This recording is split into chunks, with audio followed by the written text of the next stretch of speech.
Yo, what's up guys? So today we are gonna see, what if Naruto becomes the Ghostrider of Konoha Village movie. Hope you'll enjoy this video. So before we start, go check out the author of this fanfic, Foxcomm. Link is in the description. And also subscribe to my channel, and like this video. Let's begin the video. They say that the world was made by myths and legends, and that they are a way for a person to understand something that is beyond them. Legends like how the 9 most destructive things in the world were animals that became demons. The 9 bijou were born by the devil, giving them their power for the purpose to hunt the souls that are owed to him, regardless of who or what gets in the way. Minato looked at the Kyuubi as it tore through the forest for Konoha. Everyone knew that the bijou weren't mindless beasts. So why was it here? Forgive me, Naruto. Holding his son, he summoned Gamabunta, and all 3 charged the 9-tailed fox. Then one day, all 9 beasts vanished. Few knew what actually became of them, and they once again became legends. Once everyone knew it was real, but no longer cared. 3-year-old Naruto flipped from branch to branch, fully enjoying his increased reflexes. Though he was young, he knew a lot about the world. He didn't know why, but he much preferred the forest to the city. First thought that came to mind though was how no one cared for him there, as well as the drunks that called him names, and always being forced to hide on his birthday. He remembered everything just about in his life, and it kind of disturbed him, as no one else his age could. But the devil's work isn't done, and with his bounty hunter sealed away, he needed a new one. A much different legend, far older than even the bijou, talks about a rider. How he faced down all those that had sins against them, and turned them on them. A being that though he walked in the world of light, fought with all the powers of darkness. Naruto dropped back to the ground, his breath coming in pants from his workout. Ina-san, how much longer? He asked his ANBU guard. That was another thing he didn't understand or even like, always having a guard. The silver-haired ANBU replied, "You can play out here for another 10 minutes, Naruto. Then we have to head back." The 3-year-old sighed before running at a tree, and up it, hopping from branch to branch. He continued up until he reached the top, and looked out over the sea of trees. He really wished he could just stay out here. With the animals instead of humans, everything was so much simpler. No one hated you, no one cared except family. You are just another living being to them.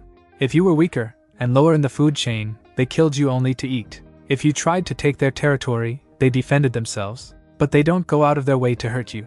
Well, except house cats. Naruto smiled. And me, and chickens. Kami, I love how they taste. He shook his head, getting away from the taste of their blood. I just wish I could stay here. Or that things were better in Konoha. Over time, the sins of man will build up without those to remind them of the penalty, casting their shadow on the world. And it will only be a matter of time until both the devil and Kami want something done about it. I think I can help you with that, a voice said behind Naruto, making the hairs on his neck stand on end. Naruto turned, and saw an old man with a cane leaning against the trunk of the tree. Where did you come from? He smiled at Naruto. Ah, you are a very special boy, Naruto, very special. The enhanced senses of animals are yours, total recall. Even a bit of a sixth sense. But, as special as you are still only a boy. That is how I got close to you without you noticing. How did you know my name? Naruto asked him. Ah, that does not matter. What matters is what you want.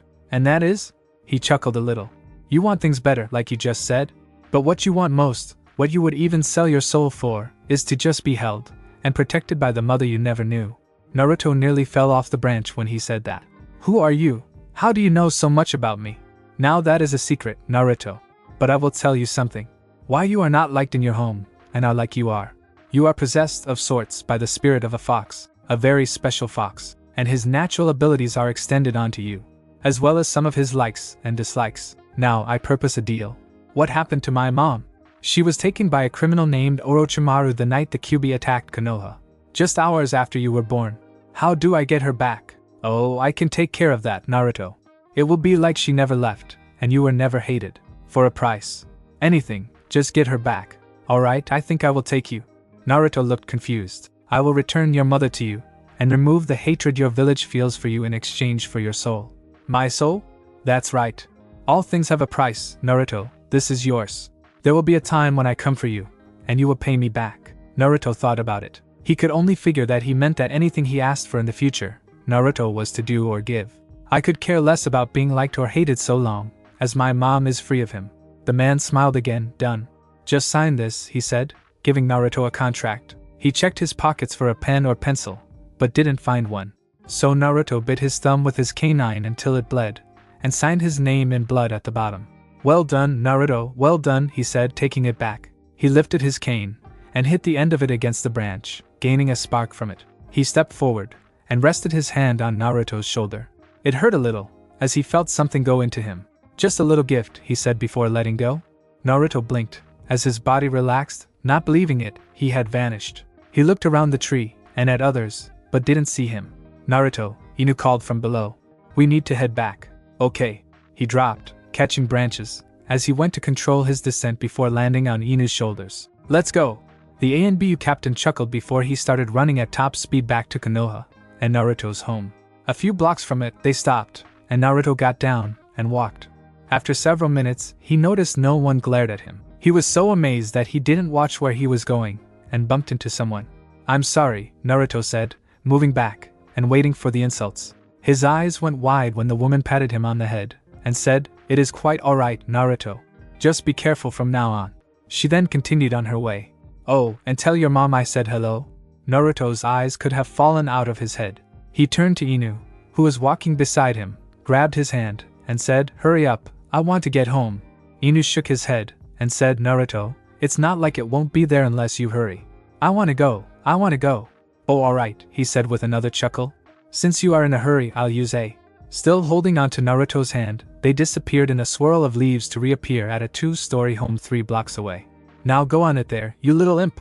Naruto needed no encouragement. He ran in. Mom! He looked around, but didn't see her. His shoulders slumped, and he felt broken-hearted before 2 gentle hands wrapped around him.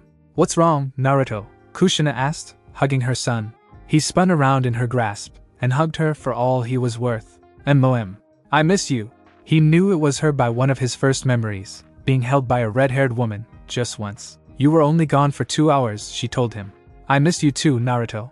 She didn't know why her son was acting like this, but she didn't care. If he missed her, then he did. And there was no way she would tell him not to. Something inside her told her never to do that. "Did you enjoy your time outside?" Naruto nodded into her leg, wiping a few tears on her dress. "It was the best ever," he told her. "But I really missed you, Mommy." "Well, you don't have to worry, I am right here, and I'm never going anywhere." That just got him crying harder for some reason. He refused to let go of her until he fell asleep, not even for dinner. Naruto grinned, as he ran with the chain in his hand. He had found it while running around today, and had used it to trip a bully. He really had a reason to run after that. The bully decided to chase him, so Naruto ran him ragged all over Konoha. He looked behind him, and saw the bully huffy and puffing, and he leaned against a building. Don't give up yet, you almost got me. I swear I am going to beat the daylights out of you," he said to Naruto, as he tried to chase him again. Naruto sidestepped him, and tripped him with his foot. "No one makes a fool out of me." "But you," Naruto stated. He wrapped the chain around his chest, over his right shoulder. "Nair," he said, giving him a raspberry. He ran off laughing after that. Several minutes later, Naruto came across some kind of parade. "Hey, what's going on?" "The ambassador from Kumo has arrived," a man told Naruto. "He is here to sign a treaty with us." "Oh," Naruto said before looking around. He saw a tree, and ran over to it. When he couldn't reach the branch, he swung his chain around a little, and threw it. It caught a lower branch, and Naruto gave a cry of victory, as he climbed up, and sat on it. Naruto saw a man on a horse. He had his headband over his right eye, and a goatee on his chin. He was waving, and smiling. But Naruto didn't notice what he looked like for long. He suddenly felt very cold, and needed to get away from there. He ran all the way home, trying to get that chill from his body. Naruto woke up the next day, his head hurting, and shaking from the worst nightmare he ever had. Last night, he became a monster. He remembered it so vividly that it scared him. Naruto got out of his bed, struggling to stay there. His body was moving on its own. He opened the window, and jumped out of it. As he hit the ground, he started running. As he ran, his skin felt like it was on fire. The scary thing is he kept moving faster than he ever thought he could. When he came to the district he used to live in before he made the deal, he slowed down. He was still struggling to stop, but he kept moving. Suddenly, that fire in his skin became fire on it, as his footsteps turned to fire. His pain increased near 100-fold, as he watched the flesh from his hand melt away. In moments, where he once stood, a flaming skeleton was now. Naruto watched somewhat distantly, as he saw his burning hand point at a masked ninja that was standing only feet away, scared beyond belief. "You," Naruto's voice sounded much deeper. It scared him even more than he already was with the underlying darkness. "Guilty." He snapped out of it, and his hands started going through hand signs. He spun around in place, becoming first a ball of lightning, then a lightning dragon. It hit Naruto, and sent him through the wall of an abandoned building. Guess that demon was all talk, Naruto heard him say. Naruto grabbed the chain he had around his chest, and snapped it taut. Fire erupted around it, as Naruto then wrapped it around his hand, and made a fist. He ran forward, and punched him in the face. The ninja flew into the wall, and fell to the ground. He shook his head, knowing that punch should have killed him. He looked at Naruto, and said, "What do you want?" "I am here for your contract. I am here for the blood of the innocent that stains your soul." Naruto reached out, and stabbed him in the chest.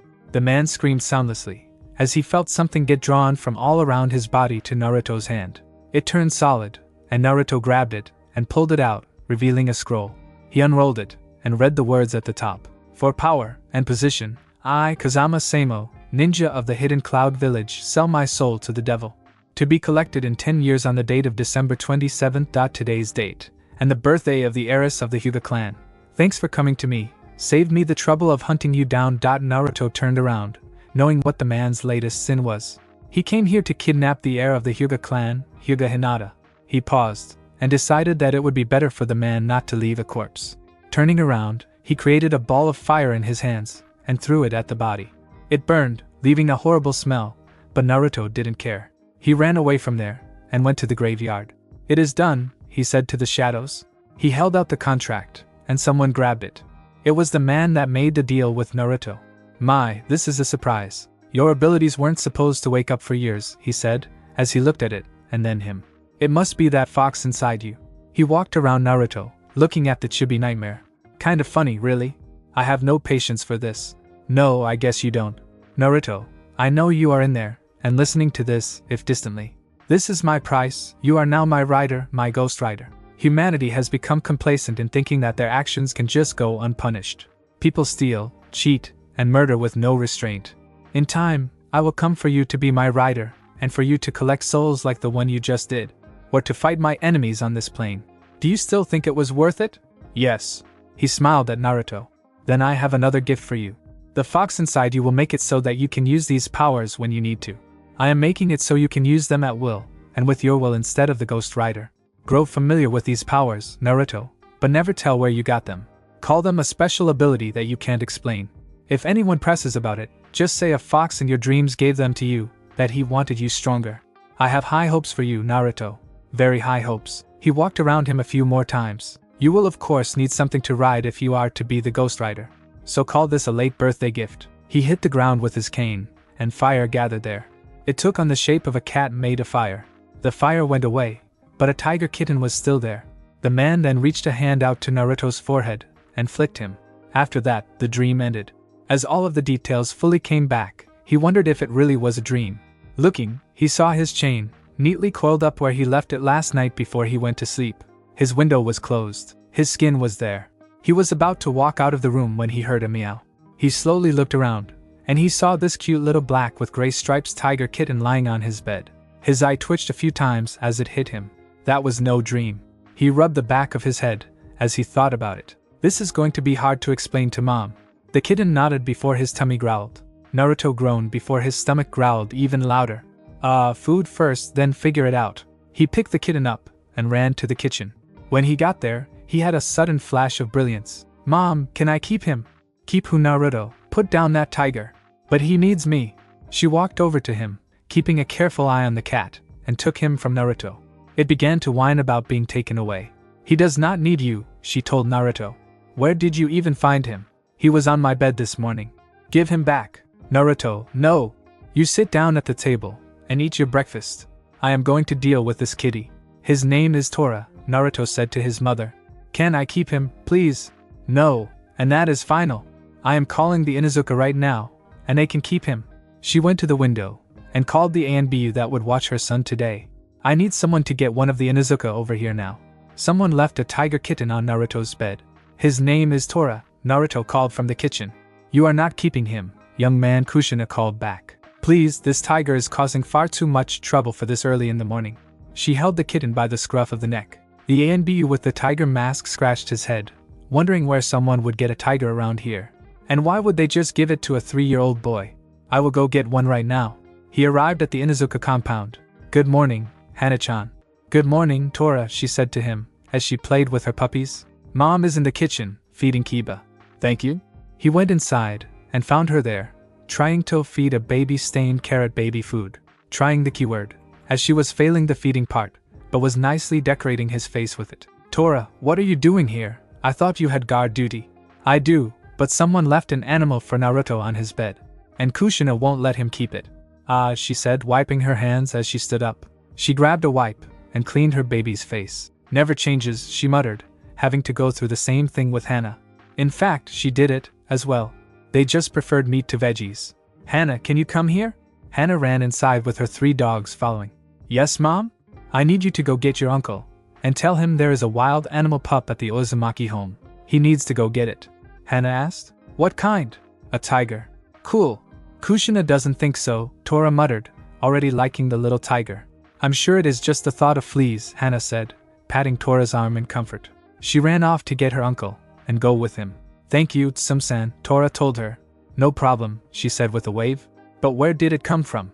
"Don't know, because of the ambassador going missing early last night. There was no one watching Naruto. So someone snuck in, and gave him a tiger? Where is the sense in that?" "I don't know," he said before he came back. When he did, he saw Kushina slightly scratched up, Naruto holding the tiger, and feeding him torn up bits of bacon. "Wah, don't ask," she said forcefully. "Just don't. Is one coming?" "Yes, Tsum's brother." "Good." Actually, it wasn't. First, Naruto refused to let the tiger go. Then the cat started whining about being forced from him. And, as he was about to be taken from the house, the kitten got mad. "Ow. Ouch. Stop that.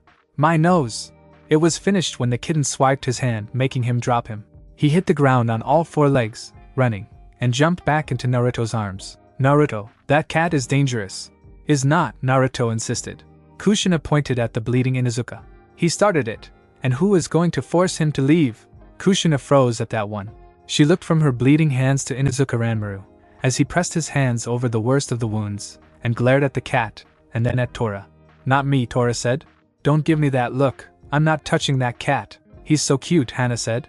Kushina turned around, and saw her rubbing the cat's stomach. "What did you name him?" she asked Naruto. "Tora," he replied. "You are not keeping him," Kushina told him again. "Mom," Naruto groaned. "Can't we keep him, please? I promise I'll take real good care of him." "Naruto, do you know how big a tiger gets?" "Over 8 feet long, around 600 pounds, he replied matter-of-factly. "Do you know how much they eat?" "No. We are not keeping him." "Please?" "No. Don't you dare, Naruto. Don't you dare." He stuck out his lower lip in a pout while his eyes started to water a little. It got even worse when Tora, the tiger, did it, as well. "Ragh. You take care of him. You feed him, bath him, clean up after him." "I will." He looked down at Tora sternly, and shook his finger at him. "Now you have to behave, Tora." "No clawing, no making a mess." Tora was batting at the moving finger. Naruto stopped talking, and hugged the cat. Tora, the ANBU, watched it all, and realized something. Kushina ruled the house. Naruto had Kushina-like putty in his hands, and Tora had a Naruto-like putty in his paws. This house was going to work solely for the comfort and well-being of the cat. "Well, since you have him, we better go get him his shots." "I'll take care of them, Kushina-san. You and Ranmaru should go get those looked at." "Naruto, Hana, we're going." Naruto woke up this morning not being able to breathe. "Tora," he wheezed. "Tora, get off me, you overgrown house cat." His only reply was purring from the 200-pound cat. Naruto started pushing Tora up, and was finally able to breathe again, before Tora rolled over, and onto Naruto's stomach. The air was pushed out of him when he landed. "I told you before to stay on your side of the bed." Naruto sat up a little, and grabbed Tora around his chest. He heaved, and was able to pull him off. He laid back down, and caught his breath, to realize Tora was now on his arm. "Tora?" The cat opened his eyes, and licked Naruto's face. "I love you too. Now get off my arm." Tora sat on his haunches, making the steel-reinforced bed groan. "Thank you." Naruto got up, and stumbled over to his closet. He was 12, and today was his genin test. He remembered being told by the Hokage before the deal that he would be entered early, as he didn't have a family.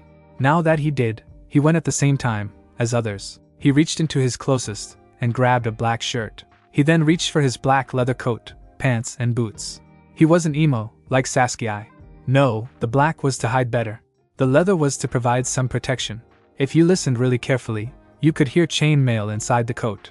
He went to the bathroom, showered, and came back into his room, dressed for class. He grabbed his gloves, also black leather, and his chain. This one was much different from the one he picked up when he was 3. It was made of a chakra-conductive alloy so he could control where it went with just his chakra. He wrapped it around his chest, and headed downstairs. He then grabbed his other weapon, it looked like the blade of a scythe with a sword handle at the end, and put it between his chain and coat. "Good morning, Mom," he said, as he walked over and gave her a kiss.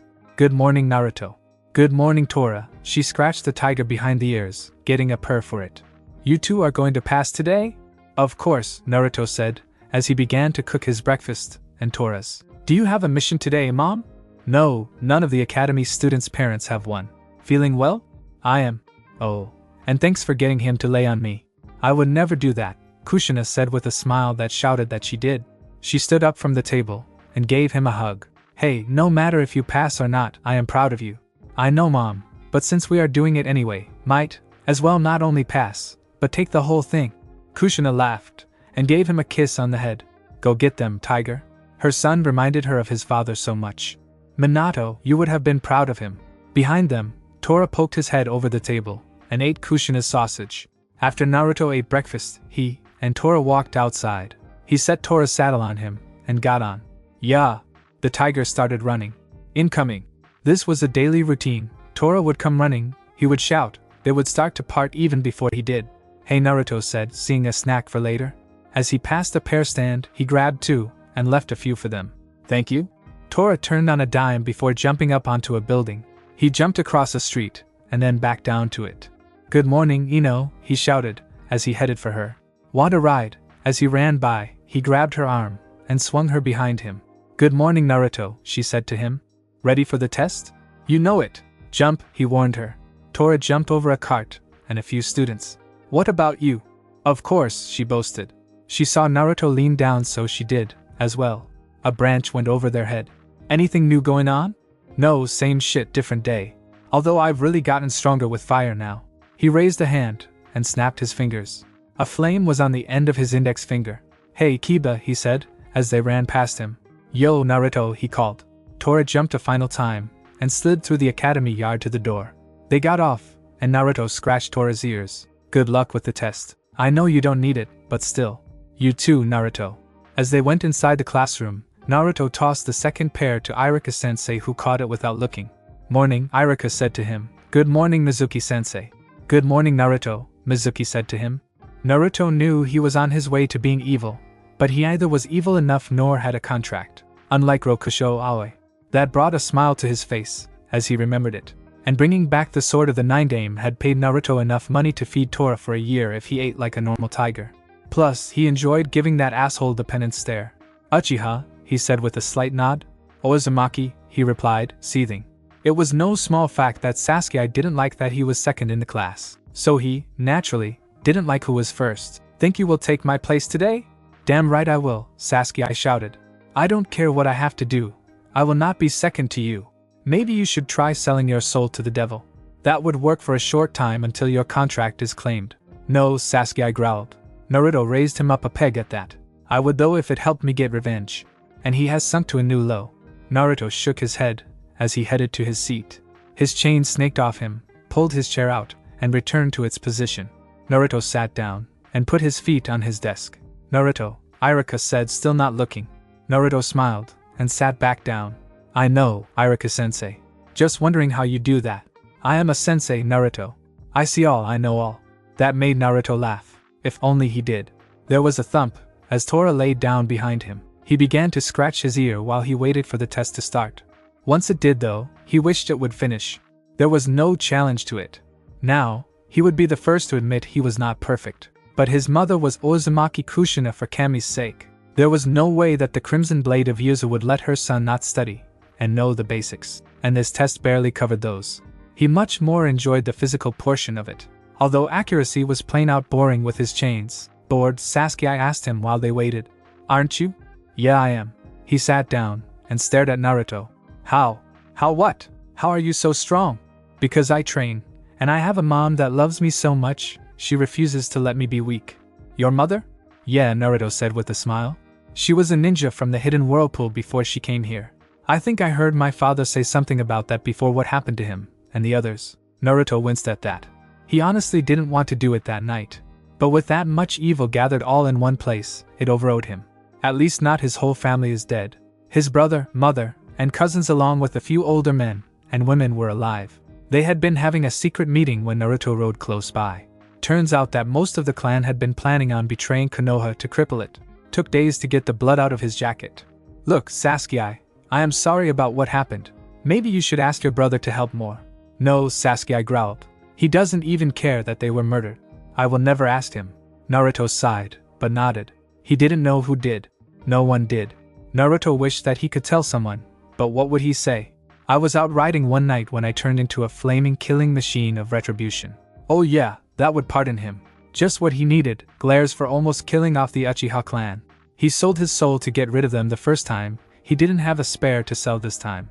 Naruto yawned and said, "What's the next part?" "Jutsu," Sasuke replied, relieved that it was coming to an end. "And I am going to beat you. Tell you what, Rookie of the Year gets my chains. Glad to take them off your hands," Sasuke told him before standing up and leaving. Tora groaned, and Naruto replied, "Well, I never said I would show him how to get them to move." Iruka had a headache. Both Sasuke and Naruto had perfect scores so far. And while Naruto was relaxed through all of it, Sasuke growled and went at it with a vendetta. He wanted first, but Naruto held on tightly.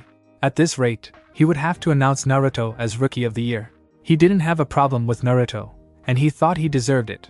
He only regretted the even bigger headache he was going to get because of Sasuke being second. His only saving grace about the whole thing was that those two were not going to be on the same team. "Alright, Naruto," performed the bunshin. "Too boring," Naruto said, as he made the hand signs, but ended up on the tiger.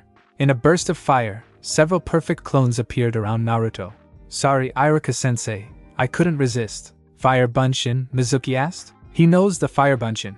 Why is he even in the academy? Both Iruka and Naruto shrugged. Iruka picked up a headband and tossed it to Naruto. "You pass. Even if Sasuke gets it perfect, you are the Rookie of the Year." "I told Mom I would take the whole thing," Naruto said with a smile, as he tied it in place. He headed back in and sat down. Life was good. Naruto passed. One of his fangirls cheered, making him groan. It was good. He honestly, if for no other reason, wishes Sasuke was Rookie of the Year now. Let him have all of them instead of just the Uchiha fangirls. A half-dozen girls mobbed him, saying congratulations, asking if he was Rookie of the Year, how they wished they would get on his team. "Back, you bloodsuckers," Ino shouted, as she pushed them away. "Thanks, Ino," he said, as she sat down. "No problem," she replied. They had been friends since he started helping her back in the second year. "Let me guess, you are?" "Yeah. So, any thoughts on who you want as your team?" "No one really came in dead last beside Shikamaru, so I think I will be stuck with him unless your parents, as well as Nara and Akimichi, pull a few strings. I won't be with Sasuke." He shivered at this thought. "I hope it isn't Sakura." "She isn't that bad," Ino told him. "Except that she is a pink-hair banshee. Honestly, she could make an opera singer grab her ears at times." He held his hands up at her disapproving glare. "Okay, I get it, I'll stop. Thank you." They relaxed, ignoring the glares from the fangirls, until the others were finished. "Maybe I'll get Remy." He looked across the room at the trench coat-wearing boy with red eyes. He was a Yuhi Remy, the little brother of Yuhi Kurinai. He made high marks on taijutsu and accuracy. The odd part is that he used playing cards for distance weapons. The boy was currently rolling a coin along his knuckles before flipping it into the air, catching it, and calling the side that landed up. "Everyone, I am proud to say that each of you graduated," Iruka said after he came out with the last student. "Mizuki, would you like to announce the Rookie of the Year?" "I would," the silver-haired ninja told him. "This year's Rookie of the Year is Uzumaki Naruto." Two things were heard after he said that. Naruto's fangirls cheered while Sasuke himself, and Naruto groaned. Naruto was glad he got it. But announcing it like that, nothing but a headache. "Looks like I won the bet," Naruto told Sasuke, who only responded with a growl. "Now, I will announce in 3 days your team. Use this time to relax some, as well as get a good picture for your profile." "Hi, sensei," they all said before leaving. Save Naruto, who stopped Sasuke. "Wait. My mother is waiting outside," Sasuke told him. "Just wait, we are going to make one hell of an exit. Plus, I feel a killer intent waiting for us outside. Several predators are there, trying to ambush us." "Fangirls," Sasuke said in understanding. "Well, what is the exit?" He growled down at Tora, who stretched and got up. The window. He opened it and paced away from it.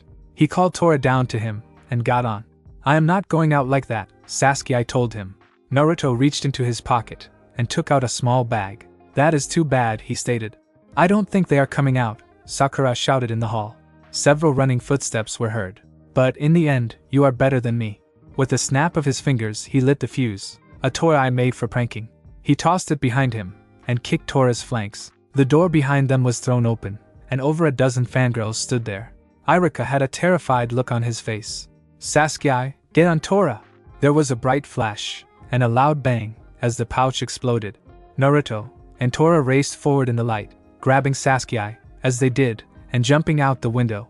It must have been quite a sight. A brilliant bright flash, and then a tiger with 2 genin riding atop it falling from the sky. One the unconscious fangirls back in the room would never see or anything else for the next few minutes. Tora landed on all four, using his tail to guide himself to a spot clear of people. Naruto clucked his tongue and let go of Sasuke. All off the Tora Express. He got off and walked over to his mom, who was shaking her head. You had to make a scene? I did, Naruto replied. Told you I would take it all, Mom. That you did, she said, rubbing his wild mane. She then scratched Tora's mane. I still can't believe I didn't want a deer like you to watch over my son. Mom, I watch over him, not the other way around. Both Kushina and Tora leveled a disbelieving stare on him. Sometimes. Come on, let's go get some dinner. While they were walking, Kushina and Naruto became aware of a square rock following them. You are following us. Yeah. Tora, someone is following us, he said, slightly louder than needed. Go sit on that rock and try to find them. The cat growled and headed over. Konoha threw the box off and said, Stop. Heh, I see you truly deserve your headband if you saw through my disguise. Naruto and Kushina shook their heads like they always did when Sarutobi's grandson started bragging about his great ninja skills. Hey, don't give me that. You know I am improving. Yeah, you are, Naruto agreed slowly. But you are still, as obvious, as a bright orange jumpsuit in the shadows. That made Kushina laugh, though she felt bad for Konoha. How do you know his family again? Naruto asked her. She tensed before saying, Your father knew Sarutobi before he died. I was introduced after I became pregnant. Come on, Konoha, we're heading home for a good meal, and you are welcome to join us. Cool. He ran and jumped on Tora's back. Go! Giddy up? Yeah? Naruto, he's broke. Naruto dropped his head into his hand. Please tell me I wasn't like that when I was younger. You were the worst, Kushina told him. You were trying to figure out how to get me to say you could keep Tora, so you just shouted, Mom, can I keep him? Naruto sighed before turning to Tora. No, you can't eat him. Go straight home. He smacked Tora's behind, causing him to run home, as fast as he could, and making Konoha scream all the way there. That was not nice, Naruto, Kushina scolded. But it was funny, he countered. Just looking at the moon tonight, he knew that it was one of those nights. Tora, time to head to work. He opened his window, and the two jumped out of it. He got on Tora, as he ran, as they headed for the wall. That was where the feeling was coming from.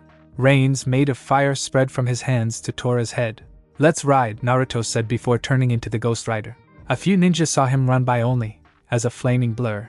Soon, they were beyond the wall, and racing into the forest to the home of a kunoichi he knew lived out here. As the Ghostrider ran, his mind went over a saying. And I heard a voice in the midst of the 4 beasts. And I looked, and behold, a pale horse, and his name that sat on him was Death, and hell followed him. I swear, Iruka, come near me or try to prevent me from leaving, and I will kill her, Mizuki shouted. He had his fiancée by the back of the neck with one of his giant shuriken at her throat. Mizuki, thinking about what you are doing, Iruka tried to reason. I am going to guarantee something right here, and now, Mizuki. She is coming out of this alive. If I ever think you're about to kill her, I will kill you without a moment's hesitation. Iruka, don't, Spocky told him. I still love Mizuki. Please don't hurt him. A mistake, love, Mizuki told her. I may have loved you before, but now, you are just a means to an end. Let the girl go, came a voice that chilled all of them to the bone. Looking at where it came from, they saw a figure covered in fire, riding a giant cat that was also on fire. He growled, as he stepped off the burning cat. There are 2 things I hate more than anything else. A person that takes love so carelessly, and unfaithfully, and witnesses to my work. As he got off, they noticed he had a chain around his chest. Naruto, Iruka asked. Can't be, Mizuki said. Even he doesn't give off this kind of killing intent. The skeleton listened for a moment before laughing.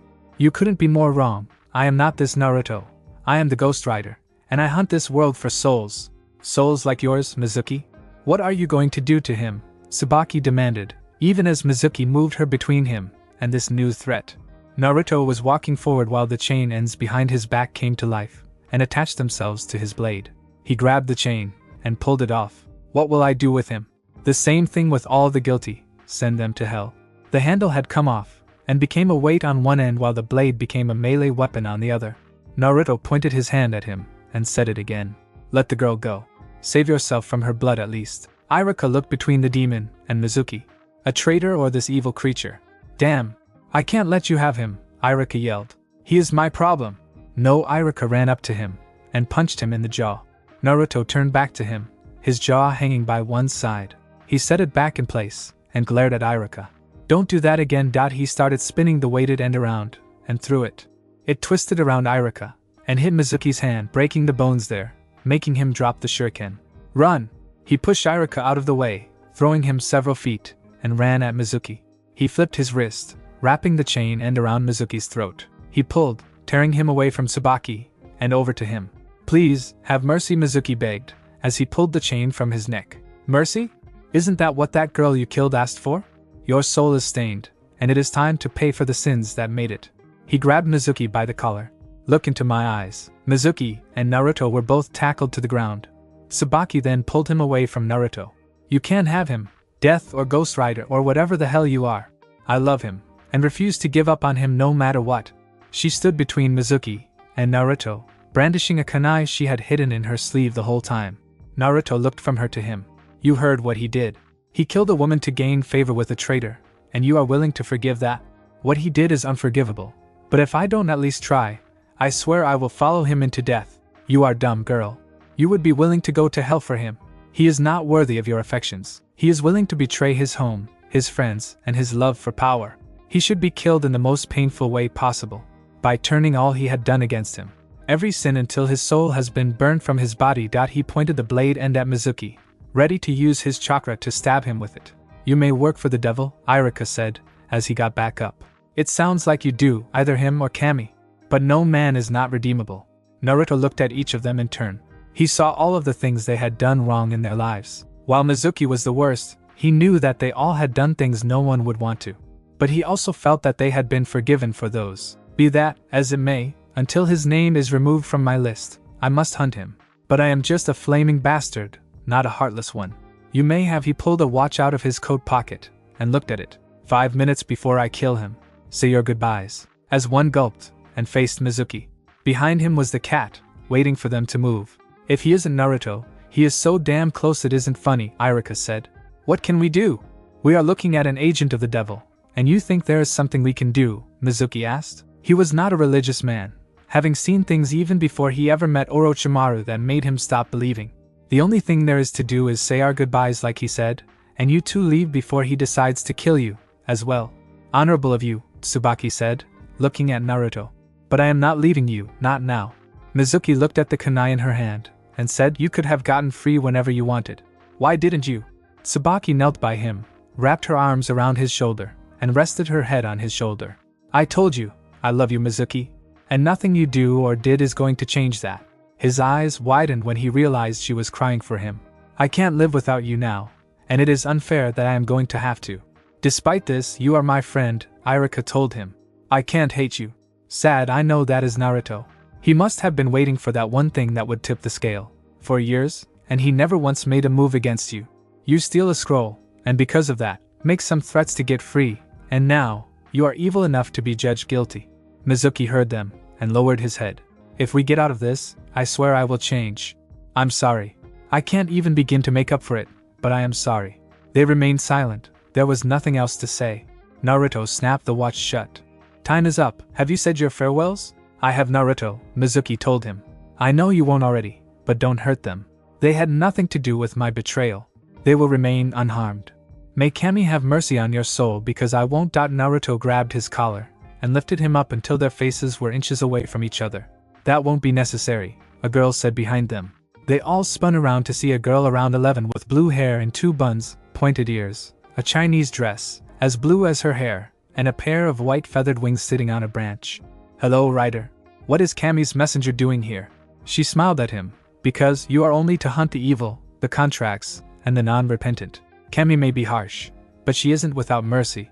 He is willing to try to make up for his crimes, so she has cleaned the scale for him. Tsubaki gaped at the girl. You mean he won't die? Not tonight, she said with a giggle. Oh, where are my manners? I am DOTA, the messenger of Kami, and I am here to make sure Naruto doesn't do anything truly evil. She looked at Naruto, who was frowning at her. Don't give me that look, they already figured out who you are. You didn't need to confirm it. Naruto, Irika said, looking at him, how did you get like this? Slowly, the fires started to go away until the 12-year-old ninja once again stood there. There are some things, Irika-sensei, that you just can't let be. Mom was taken by the same man that Mizuki works for, Orochimaru, and I was alone, and hated. So Mephistopheles offered me the two things I could want most, Mom, and to not be hated. I couldn't have cared about the second. I only cared that Mom would be free of that bastard. DOTA dropped down, which is why Kami is not mad about the deal between them, and Naruto only goes after the evil ones, so it all works out in the end. Tora. The cat came over to her, and she rubbed his head. If you would please. He nodded, and turned to the three. His eyes glowed red, and they all fell to the ground. What did you do to them? Naruto asked. Kami gave Tora something when he was born, something she knew he would need.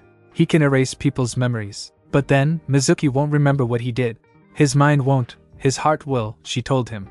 Tomorrow, he will regret all he has done, Ryder. He will regret, and that is the first step to repent. She waved her hand, and they vanished to reappear in their beds. She picked up the forbidden scroll that lay forgotten not far away. Ahem, I really am sorry, Mr. Ninja. I just heard that the leaf was the best, and I wanted to join. DOTA, what are you doing? I am sorry for stealing it. I just thought it was a scroll. Something just important enough to get your attention. Oh. There are better ways to try to become a ninja than to steal from the Hokage Tower. I know, she said regretfully. You're not going to hurt me, are you? If you hand over the scroll now, you won't be. I'll even put in the word for you to start training to become a ninja if you really want to. Oh, thank you. She handed the scroll over to him just as several NBU, and the Hokage landed in the clearing. Ahaya? Naruto, Sarutobi said to him. Is what we heard true? Naruto began to sweat something fierce. She just stole it to show she was good enough to become a ninja? Yes, sir, Naruto told him, relieved. Gigi, she calls herself DOTA. Naruto leaned the scroll against his leg before he removed his blade from his chain, and replaced them on his body.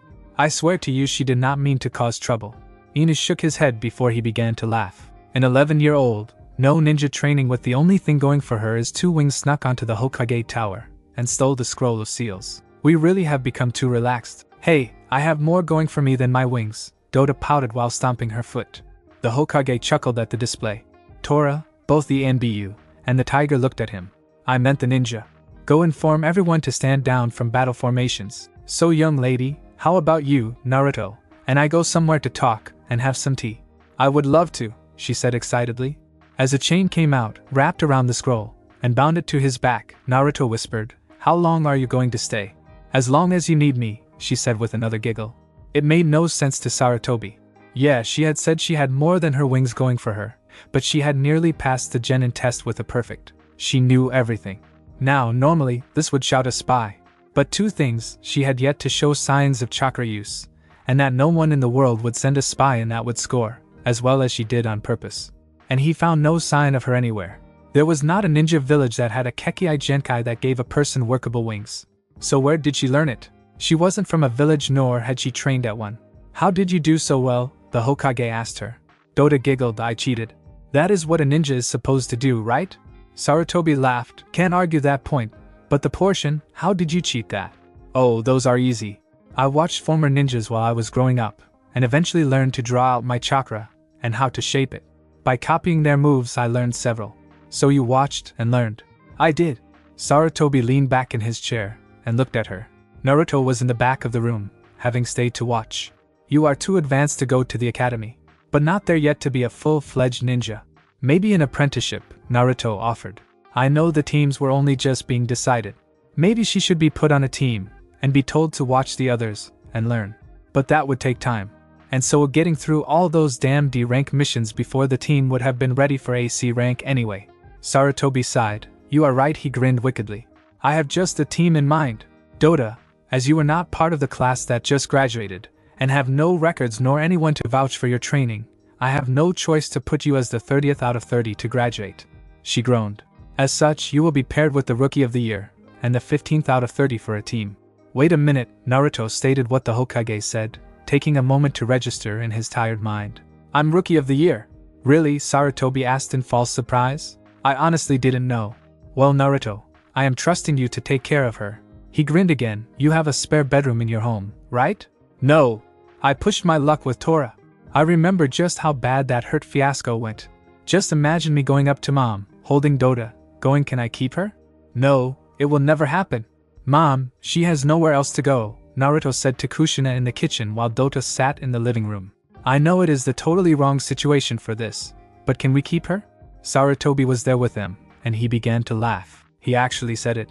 Is this your idea? Kushina asked. Only a little. Under the dictionary, Naruto stated a lot, Naruto stated. Kushina, Sarutobi said, all serious now. I need you to do this. None of this makes sense, she says she cheated. But how did she know how to? I need someone to watch her, and I trust you, and Naruto, to do that. Just to make sure that she isn't a spy. Of course you both will be paid extra, as well as given a dividend to cover feeding another mouth. When Kushina didn't answer, she just looked at the girl. Naruto said she would love to. Mom always said she wanted a daughter, as well. His mother bopped him upside the head. Don't answer for me, Naruto. Like you were going to say no, Naruto stated. We always had a weakness for those that needed help. You still have no right to answer for me even if you are right. Of course I am right, Naruto replied. DOTA, can you come here? The winged girl walked into the kitchen. Hey Naruto, what's up? You are staying here, Kushina told her. Who are your parents? And where do they live? I will send them a message, and regular updates on how well you are adjusting to being a ninja. I don't have any parents, she said sadly. Then you will definitely live here, Kushina shouted. No way on earth will I leave anyone alone in this world. Naruto almost wanted to say his mother was being hypocritical. He knew what she had done in her life. Not all of it, of course, but he knew she had cut down several men and women in her life, which would lead to a mother, father, son, daughter, and any number of others without a loved one. That really sucked, him knowing things like that. You would really take an stray like me? DOTA asked, surprised. Before she became Kami's messenger, she had been an orphan that no one cared for. Of course, Kushina said, as she hugged the girl. No way am I letting someone as cute as you get away. Naruto rolled his eyes and mouthed what she said next. Kawaii. Sarutobi looked over at him. The wings, it has to be the wings. Noon the next day found Naruto doing hand push-ups. 145, 46, 47, 48, 49, 150. He leaned his legs forward and pushed off with his arms, landing back on his feet. Hello Hisashi-san, how is Niji today? He is fine, Naruto, the Jonin said to him. Just a few more days, and you won't need guards anymore. Thank Kami for that, he said, as he stretched his arms. Don't get me wrong, some of the ANBU are my friends. But I am tired of always going with someone, and never being told why. Actually, I can tell you that now that you are a genin. But your mom has reserved that right, the Hyuga said with a smile. Damn, Naruto said, dropping his head. Well, time for lunch. Ja-eni. Actually, I'm your guard today, so I will be joining you. The two walked to a Chiraku ramen, and had a few bowls. By the way, nice work, getting the scroll back so fast. At first, we thought it was a witness said the thief was dressed as one. DOTA is talented, Naruto replied. The Hokage gave her the genin test that night, and made her one with this class. Wow, impressive. Did he say where she scored? Up at the top, Naruto replied. But, as she had no pass grades, she is the last passing. So she will most likely be placed with you, Hisashi thought logically. Gigi already said so? I am Chan. Can I have another miso, 3 chicken, and beef? Coming right up, Hiro, she said with a smile to him. Hiro? All I did was bring back the scroll. Actually, you have done far more than that, Hisashi told him. Your mom will explain tonight. He got up, and put enough down for his bowl, and all that Naruto had so far. Where are you going without me? Without you, Naruto? Hisashi asked, looking away from where he was standing. Why do I see you running straight for the hills right now? He took off after his imaginary Naruto, giving Naruto the day free from prying eyes. Naruto looked after him amazed, before turning to Tuchi and Ayam. Okay, what do I miss? Whatever it is, I want to know. Tuchi laughed. You always want to know. So I will tell you this, you have a secret that old people like me, and some of the younger ones know. Something that makes you very special, and has you the thanks of everyone in this village. Naruto must have looked dumbfounded because Ayam giggled at him. Now, shouldn't you be enjoying your day off? She set his bowl on the counter. When all of it finally registered to Naruto, he quickly finished his ramen, thanked them, and ran off with Tora following. Yes, he shouted, as he reached the wall, jumped from ledge to ledge on the buildings before landing on the walkway. He looked out over the sea of trees, and grinned. There was a thump, as Tora landed beside him. Naruto put his nose to the wind, and waited for several minutes. The Chunin manning the wall just walked by him, knowing that he was in the mood for hunting something. There, he jumped off, pulled his chain off, swung it, catching a branch to break his fall, and hit the ground running. Beside him, Tora was running, also excited. They hadn't been able to do this in a long time. After several minutes, they heard a sound that made Naruto's heart race. Clucking. A flock of wild chickens to be precise. Now, anyone that hunted a fox knows that it is a very cunning creature. It hunted only enough to survive, and was known to even store leftovers for later.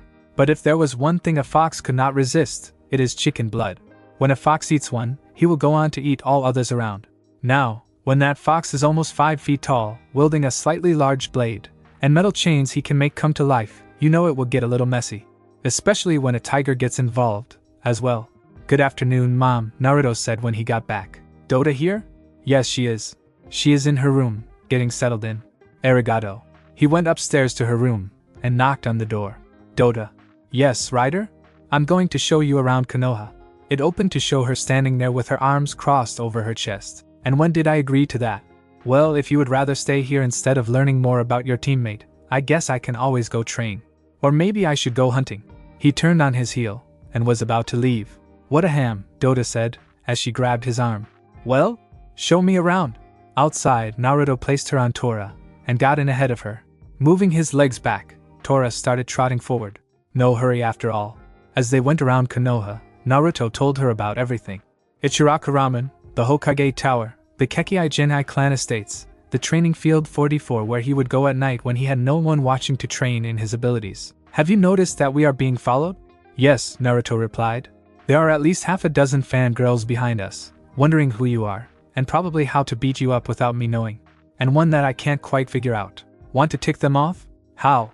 Naruto moved his hand back, grabbed it. She did. And? No, and just hold my hand. He knew all the staring girls were now wide-eyed that he was doing that. As they went, Naruto hummed his favorite song until the end. Their faces were gone, their eyes burned, their shirts all soaked with sweat. They rode hard to catch the herd, but they ain't caught them yet. 'Cause you got to ride forever on that range up in the sky, on horses snorting fire, as they ride on to hear their cry. As the riders ran on by him, he heard one call his name. If you want to save your soul from hell, you're riding on our range. Cowb, change your way today or with us you shall ride, trying to catch the devil's herd across the endless sky. Yippee-oh-oh-oh, Ghostrider in the sky.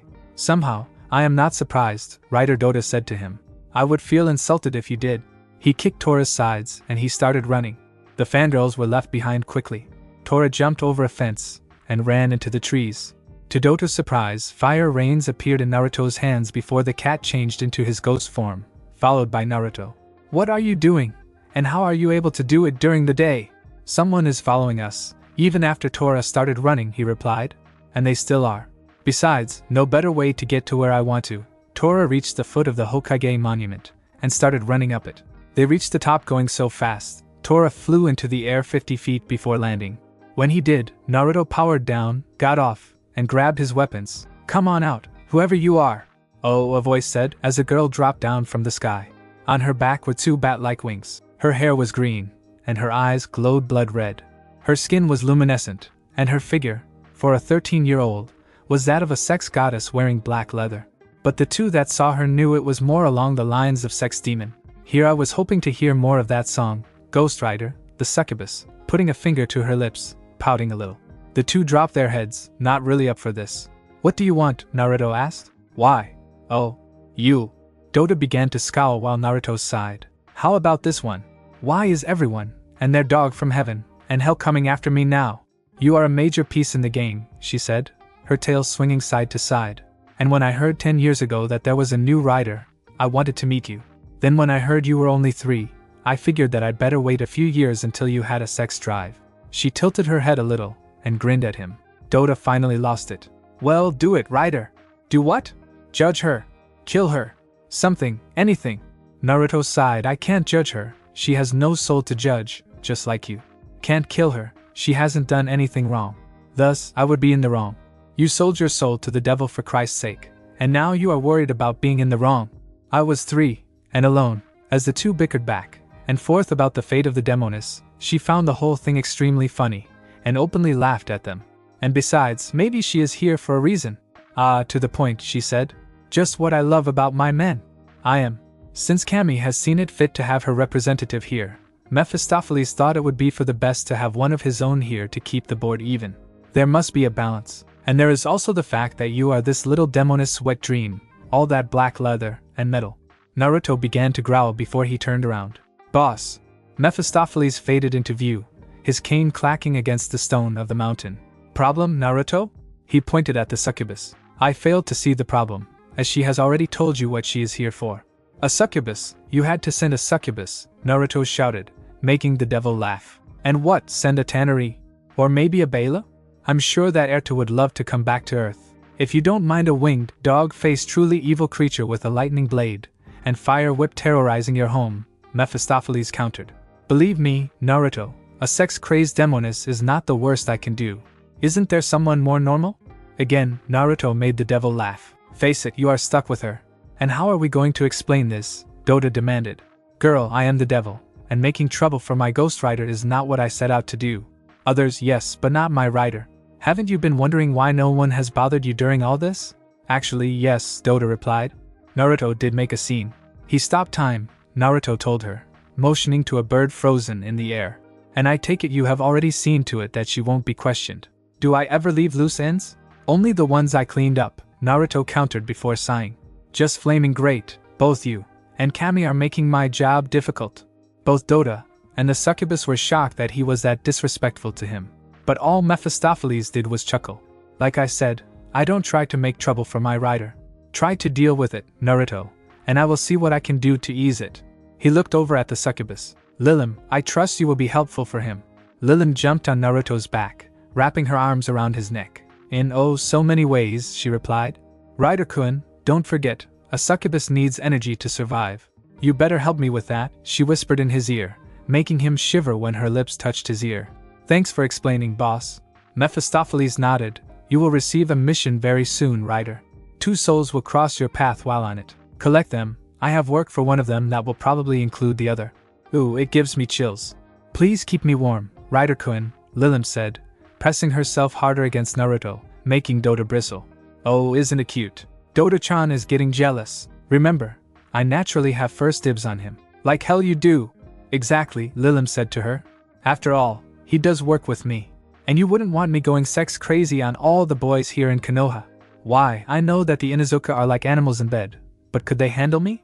It was all DOTA could do to not go up to her and slap her. But to do that to the agent of the devil right in front of him would be suicide. Boss, I will get them, Naruto told him. DOTA, I would have slapped her, as that is what was expected. He shook Mephistopheles' hand before turning around, Lilim still on his back. If you would, sir. Mephistopheles clacked his cane against the stone again, and was gone. Naruto looked up at the bird, and saw it was gone too. Lilim, if you would please, ruin my fun. She let go, and dropped back to the ground. A few moments later, Tora, the ninja, appeared.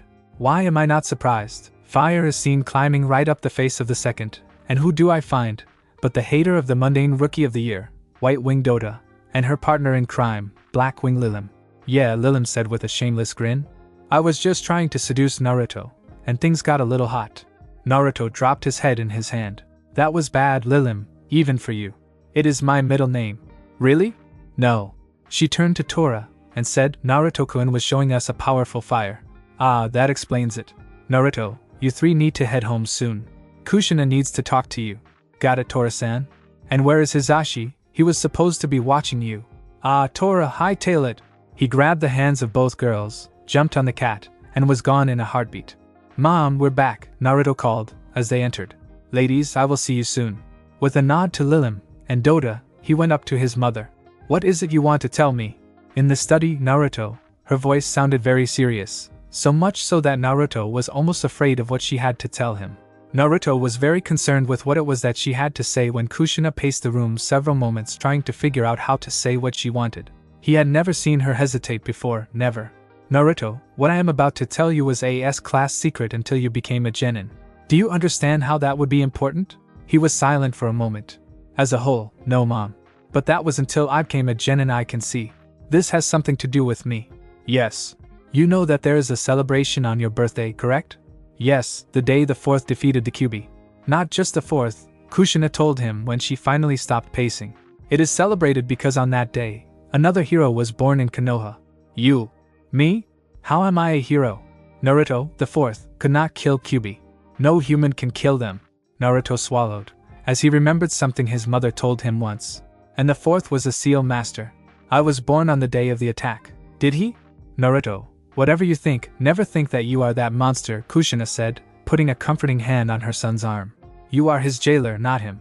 The Kyuubi was sealed inside me, Naruto said quietly. That is what he meant, Kushina asked. Naruto, who said something about the fox? Naruto hadn't meant to say that. A dream I had a long time ago, Mom. I thought it was just a dream. Who was in it? She demanded. A fox, Naruto replied. He said I was a Kitsunsuke. I never thought that he was telling the truth, or that it would be that fox, but he did say it was a very special fox. Despite his body temperature being over 10 degrees higher than any normal human, Naruto found himself shivering. Boss, why not tell me? Most likely because he knew it wasn't his place to. Naruto, are you going to be able to handle? Kushina asked him. I just need to sit down. He grabbed the closest chair and dropped down in it. He looked up when a glass was held out for him with what smelled of sake. He drained it. Tell me about that fox. He was old and had reddish fur. When he moved, I thought I heard the clack of a cane. But he said something else during that dream. He wouldn't make me weak. Did he have 9 tails? I don't remember. It was before my 4th birthday. Why me? Just because I was born on that day. There is that, Kushina told him. And there is something else. What? Naruto asked, almost afraid of more news. Naruto, this is a secret, as well, one that is too big right now. You found out about Kyuubi, and the dream you had, it is all more than enough for even 1 year. When will you tell me? Soon, Naruto, she said, kissing his forehead. And thank you, for keeping the demon fox away. I know that isn't much, but it is all anyone can really console you with. Naruto sat there, silent, for a long time. Finally, he broke into a grin, and even chuckled. Mephistopheles told him he was the one that created the bijou, as his bounty hunters when the population of the world grew too big. And now, his newest bounty hunter had one sealed inside of him. Ironic. I'm fine, Ka-san. It was actually easier to come to terms with than you think. So you aren't mad that I kept this from you? Never, Mom. He set the cup on the desk. How could I have been ready when I was younger? Besides, what does it change? Sure, it explains why I was never sick and healed faster than I should. But that just explains why. It isn't like you treated me bad because of it. Or the village. Yeah, there were those 3 years, but those never happened. I can live with this. He gave her a hug and thanked her. Why are you thanking me? Kushina asked. Because you didn't think I was a monster. It would have been easy, but no one did. I don't think I could live without you, Ka-san. He hugged her all the tighter, the memories of a time without her coming unbidden. Kushina was uncomfortable with his chains digging into her, but said nothing, and held her son. Minato would be proud of you, Naruto. I know he will be. Naruto headed to his room that night, and laid down on his futon. Come in, he said before the knock, which was going to be pounding. DOTA came in with Lilim smiling behind her. And the eternal struggle between heaven and hell continues inside Konoha. Rider, do something about her. She-UGH. DOTA stomped her foot while Lilim never lost her smug smile. And what is she doing that I am supposed to do something about? She won't stop doing these things. These things? What are these things? Oh, I giggle every now and then, Lilim told him. Turn my head this way and that. Stand in front of a mirror and make sure I look sexy for you, Rider-kun. Naruto looked blankly from one to the other, getting it now. DOTA could barely stand the succubus, and Lilim knew it. Those small moves could easily grind on the right person's nerves. DOTA, Lilim, both of you stop being childish. I am not being childish, DOTA shouted while Lilim pouted at him. The demoness turned around while her tail hugged her butt. A moment later, DOTA twisted around to look at what Naruto was looking at, frozen in his dumbfounded stare. Lilim's tail was trailing up her legs, squeezing a butt cheek, before going down a leg, and then back up. The both of you are perverts. I can't help it. It is my nature, Lilim said with a smile. And Rider-kun is a teenager. Speaking of which, Rider-kun, you don't have another spare bedroom. Can I sleep with you? His face turned bright red. Oh no you don't. I know you have little sleeping in mind. Will you three stop flirting? Kushina called from down the hall. Some people are trying to sleep. Yes, Kasen, Naruto replied. You heard her ladies, quiet down, and go to bed. Alright, Lilim said, all too happy to comply. Naruto jerked, and looked at the body now hugging his midsection. How did you get undressed so fast? Where she was standing, her leather clothes were falling to the ground. Luckily, she still had on her underwear. A succubus secret, Lilim replied. She looked over at Dota. What are you still doing here? You have a room. Oh no, I am not leaving you in here like that. You take the room, and I stay. That was not lost on Naruto. So, with thoughts of saving himself for marriage or that special person, suggested, why not the both of you sleep in the spare bedroom? The looks they sent him was enough to kill a normal man. I will not leave her in this room, they both said, glaring at each other. And I won't leave until she does. Lilim stopped scowling, and pulled herself closer to Naruto. Well, I guess you can just stay and watch. I will not. Burning flames, Naruto muttered. He never said hell, as a curse or asked Kami to save him from things, kind of late for that. She won't be watching anything because nothing will happen. Lilim looked ready to cry at that. You mean you don't like me? A few tears escaped while her bottom lip quivered. Dota hated to admit it, but she was good. Naruto was practically in the bag for her. Did I do something wrong, Rider-kun? That is low, Lilim, Naruto muttered. I don't hate you, Lilim, I do like you. I just don't know you enough to do that yet at least. Dota looked downtrodden now. Time to take a page from that woman's spook. She started tearing up, as well. But I thought you liked me, Naruto-kun. Naruto tried to get his mouth to work, not believing he had made the both of them cry. While Lilim didn't fall for it. Those are obviously fake, she challenged, standing up. So were yours, Dota replied. They were not. Then where are they now? That simple question shut up. Now go to the room. You can't be trusted with Ryder. And you think I haven't noticed how you are eyeing him like a piece of meat, Lilim countered. At least I have a reason. If I don't, I will be ready to rape someone in little more than a month. Although she gave Dota a sly grin that made her feel uneasy. It doesn't have to be a boy. Maybe you will sacrifice yourself to keep such a thing from happening? At Dota's look, Lilim laughed. I'm straight. Honestly though, I have to. So pucker up, Ryder-kun. She turned to look at him to find him gone. In his place was a note. Gone to sleep on the couch. One sleep in my bed, the other sleep in the spare bedroom. Oh, hell no. Naruto had grabbed a blanket, laid down on the couch, before tossing the blanket, spreading it out. It floated in the air for a moment before resting on Naruto, and Dota, and Lilim, all of them in nothing but their undergarments. I can't win, can I? Nope, they both replied. Naruto just sighed before leaning his head back. If he can't beat them, deal with them. Kushina woke up the next morning, and went to tell Tora to sit on her son until he woke. But she found Tora sleeping on the bed alone. Surprised, she headed to the kitchen to see if he was already awake, and making breakfast. And she was very surprised to find Naruto sleeping on the couch with Dota, and Lilim sleeping on him. She could tell by his expression it was not his idea. Besides, if it was, why the couch? Looking at the two, at how they clung to Naruto while scowling at each other even while sleeping, almost made her laugh. Seems no matter where you go you will find fangirls, son. She grinned after a moment. A divine right of all parents was to embarrass their children. She lifted the blanket a little, and was shocked to find them in nothing but underwear. Naruto was too much of a gentleman to go anywhere, but it still gave her plenty of ammo. First, she moved where Dota's hand was. It was now under his butt. Lilim's was already there. So to get her, Kushina moved her free hand from Naruto's chest to Dota's butt, while Dota's other hand went to Naruto's waistband, a little under it in fact. She then tilted the girls' heads a little to kiss Naruto's chest. Finally, she unsnapped their bras, and put Naruto's hands on their bare backs. Stepping back to look at her handiwork, she grinned in satisfaction before bunching the blanket at their feet. Uzumaki Naruto, wake up this instant. Naruto's eyes snapped open. What? Ka-san? What did I do now? Doesn't look that difficult to figure out, she growled, faking her anger well. Should I be expecting a grandchild or two in the near future? Huh! He looked down, and his face turned pale. By the flames. Did we something hit him, and he breathed easier. If either of the two would put their hand in his boxers, as they slept, it would be Lilim. This is not funny, Mom. Oh, it will be in a second. Dota, Lilim, wake up. I demand to know why you two raped my son. Dota flexed her muscles, stretching them while remaining in place. What do you, Naruto? Are you grabbing me?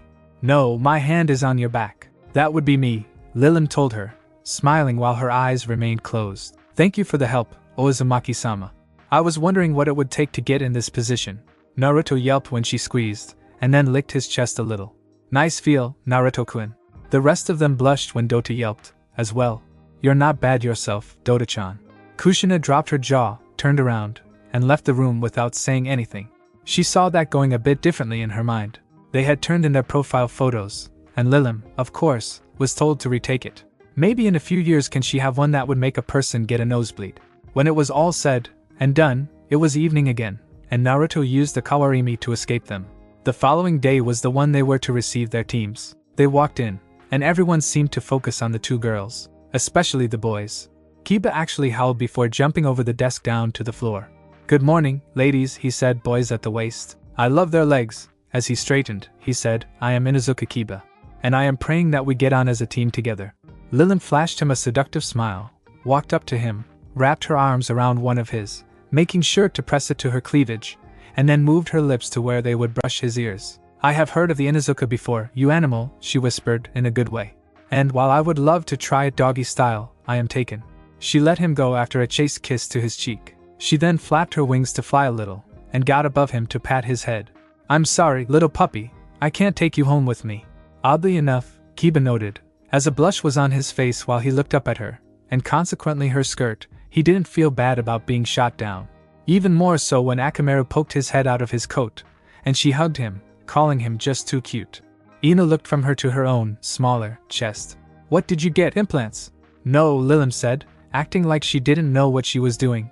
Her constant smirk turned into a full-grown grin when she saw that Sasuke, having never stared at any girl in the class before, was eyeing her openly. Dota, which do you think he is looking at, me or you? Do you think he wants a piece of heaven or to raise a little hell? Who? Naruto cupped his head in his hands as he went to sit down. Stop making a scene between you two. Okay, Rider-kun, Lilim said, flying over and dropping into his lap. Get off him, Dota growled, flying over to her and pulling her off. And right then, Naruto knew what Sasuke had to put up with every day with Sakura and Ino. Why don't you go sit on Sasuke? Lilim shouted at her, earning the ire of everyone there. Shut up, Iruka shouted, using his big head no jutsu. No, I am going to read off teams. And one of these teams will be an experiment. It will have 4 members. This is for 2 reasons. One is that with the sudden addition of 2 new genin, we don't have a place to put them. The second will be revealed to the team by their sensei. He started reading them off. Team 7. Uchiha Sasuke, Harino Sakura, Inuzuka Kiba. Damn it, Kiba groaned. I wanted to be with the new girls. Tough luck, Choji told him, munching on his chips. Team 8, Akimichi Choji, Nara Shikamaru, and Yamanaka Ino. Man, Naruto muttered. He already knew that he would be with Dota and Lilim, as they were the last, and Mephistopheles would mess with him on this. But he was hoping that he would be in the 4-man cell with Ino. Team 9, Uzumaki Naruto, Tenchi Dota, Guda Lilim, and Yuhi Remi. There was 2 cheers followed by a thump, as Naruto was tackled out of view. Remi looked at them, and then at Iruka. What did I do to deserve this?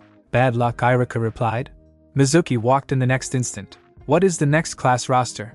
It is Iruka, Mizuki replied. He didn't know what it was that happened, but he felt relieved, like a great weight had been taken off his chest. Although, he didn't doubt that it had something with the burned scar that was now on his chest. Where is Naruto? 2 figures being held by chains were lifted from the floor, one of them looking like she was enjoying it. Down here, Mizuki-sensei, Naruto said, as he came back up. Ah, there you are. I just wanted to thank you for retrieving the scroll a few nights ago. Though I still don't know the details. Lilim grinned, and stuck a tongue out a little. We were trying to impress the Hokage to let us join, and when I saw how cute Rider-kun is, I just had to have him. Nearly cost us making it, Dota growled. She pulled the chains down, and floated back down to the ground, followed by Lilim. Well, no worries, Iruka told them. Team 10 is Hyuga Hinata, Aburame Shino, and Karama Yakumo. Your senseis will be here this afternoon. You are free until then. Fangirls, Remi muttered. The most useless creature on the planet makes up half of my team. You want to repeat that? Lilim asked, suddenly seeming much more demonic than before. Her lips pulled back a little, revealing fangs. She then started speaking in an unfamiliar language to him. Rider-kun, normally I would prefer to use pleasure, but for him, I think I can drain him of his essence through the messy way, the language of the dead and demons. Please don't. I don't want to explain away why the body parts of our teammate are everywhere, Naruto replied before standing up to leave. I am going to go get something to eat. I'll be back in a few minutes. And Remy, if you don't want to die today, don't insult them again. He got on Tora and started to Ichiruka for some ramen to go. While he waited, someone walked in and sat down. Why am I not surprised, Naruto-kun? Hana asked. Beef please. Let me guess, you are getting several orders of chicken, and a few others from my teammates, Naruto replied. How are you doing, Hana-chan? Good. And so are my partners. Cool. You're now, aren't you? I am. Why? Just wondering what the chances are that you are my sensei. I doubt it, she said with a smile. Me on the same team with an overgrown house cat? Tora groaned at her, and she scratched his head. Just joking, Tora-chan. Her bowl of ramen was laid out in front of her, and she started eating. Hey Ina-san, she said to the masked man, still using his handle from when he was ANBU. Hana, Naruto, how are things going? Good, they replied. So, are either of you two my sensei? Not me, Hana told him.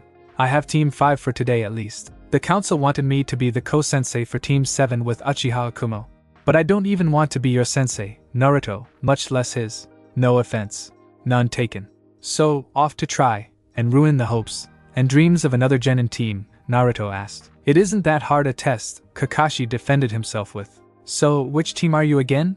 Team 8? 9, Naruto told him, the experimental team. Realization dawned on Kakashi. Ah, you'll have him. Who is him? A friend of mine, you will be his first team. He is an expert in handling unknown abilities, so those 2 sparrows on your team are in good hands. Hope so, there is a lot that can go wrong, having 4 instead of 3. New ground and all. Plus, we mess up, it will ruin the chances for later teams. Good to see this isn't lost on you, Naruto-kun, Hana said, rubbing his hair. She looked up, as I.M. placed several soup boxes on the counter. Kami Almighty, do you have enough? I know, a bit light, Naruto replied. But not that hungry today. It's the end of the world, Kakashi jokes.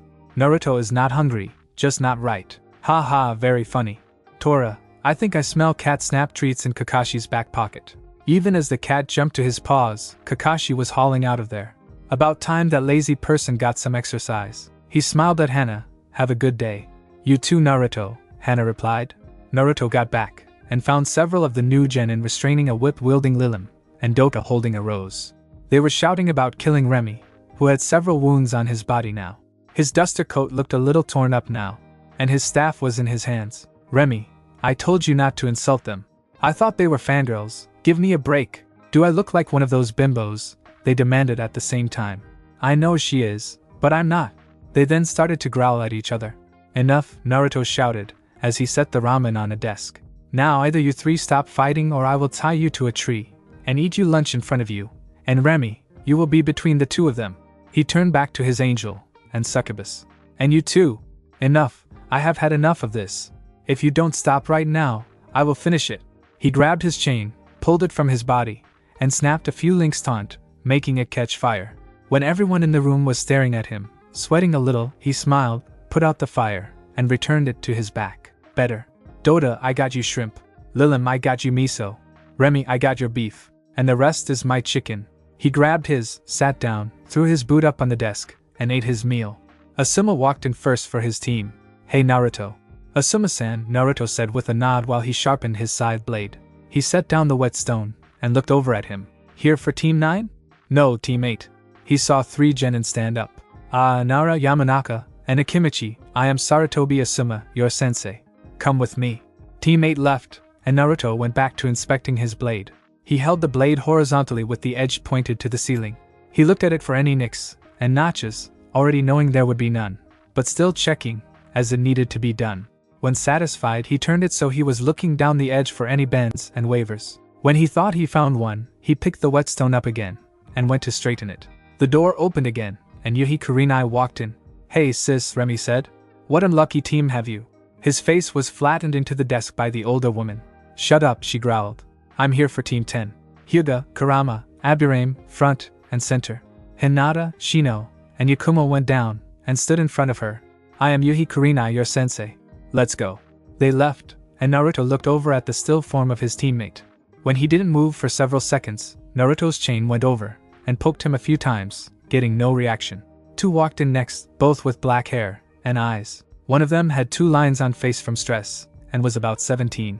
The other was in his mid-20s. His hair went down to his shoulder blades, and was straight except where it stuck up at a few places. They looked kind of similar. Team 7, come with me, The older one, Uchiha Akumo said. Team 9, the younger one said, smiling, Naruto, Lilim, Dota, Remy, I am your sensei, Uchiha Itachi. Let's go to the roof to talk. Naruto was so shocked, he dropped his jaw before turning to Sasuke. To say he was seething was one hell of an understatement. He turned from his older brother to Naruto, glaring so hard it must have hurt. Naruto thought he was going to activate his Sharingan right then and there. Hey Sasuke, he said, holding his hand up to wave. I tried to get you, but rules about training family and all just wouldn't let me. So I figured I could at least train your rival. That way, you know you will always have someone to challenge you. Why not mark the hit on me yourself? Naruto groaned, as he stood up and headed to the roof with the others. So you are Kakashi's friend? Kakashi-senpai, Itachi asked. Yeah, he helped train me to be an ANBU. Yes? Dota had raised her hand. She was surprised by him and his demeanor. I would have thought you to be less pleasant. Why? Why am I not like my brother in being full of anger? I knew my clan better than he did. I regret that they were killed, don't get me wrong. But some things are for the best. Now, introductions. I am Uchiha Itachi, the heir of the Uchiha clan. My likes include spending time with my brother. When he isn't so broody, he won't let anyone in, my remaining family, and my village.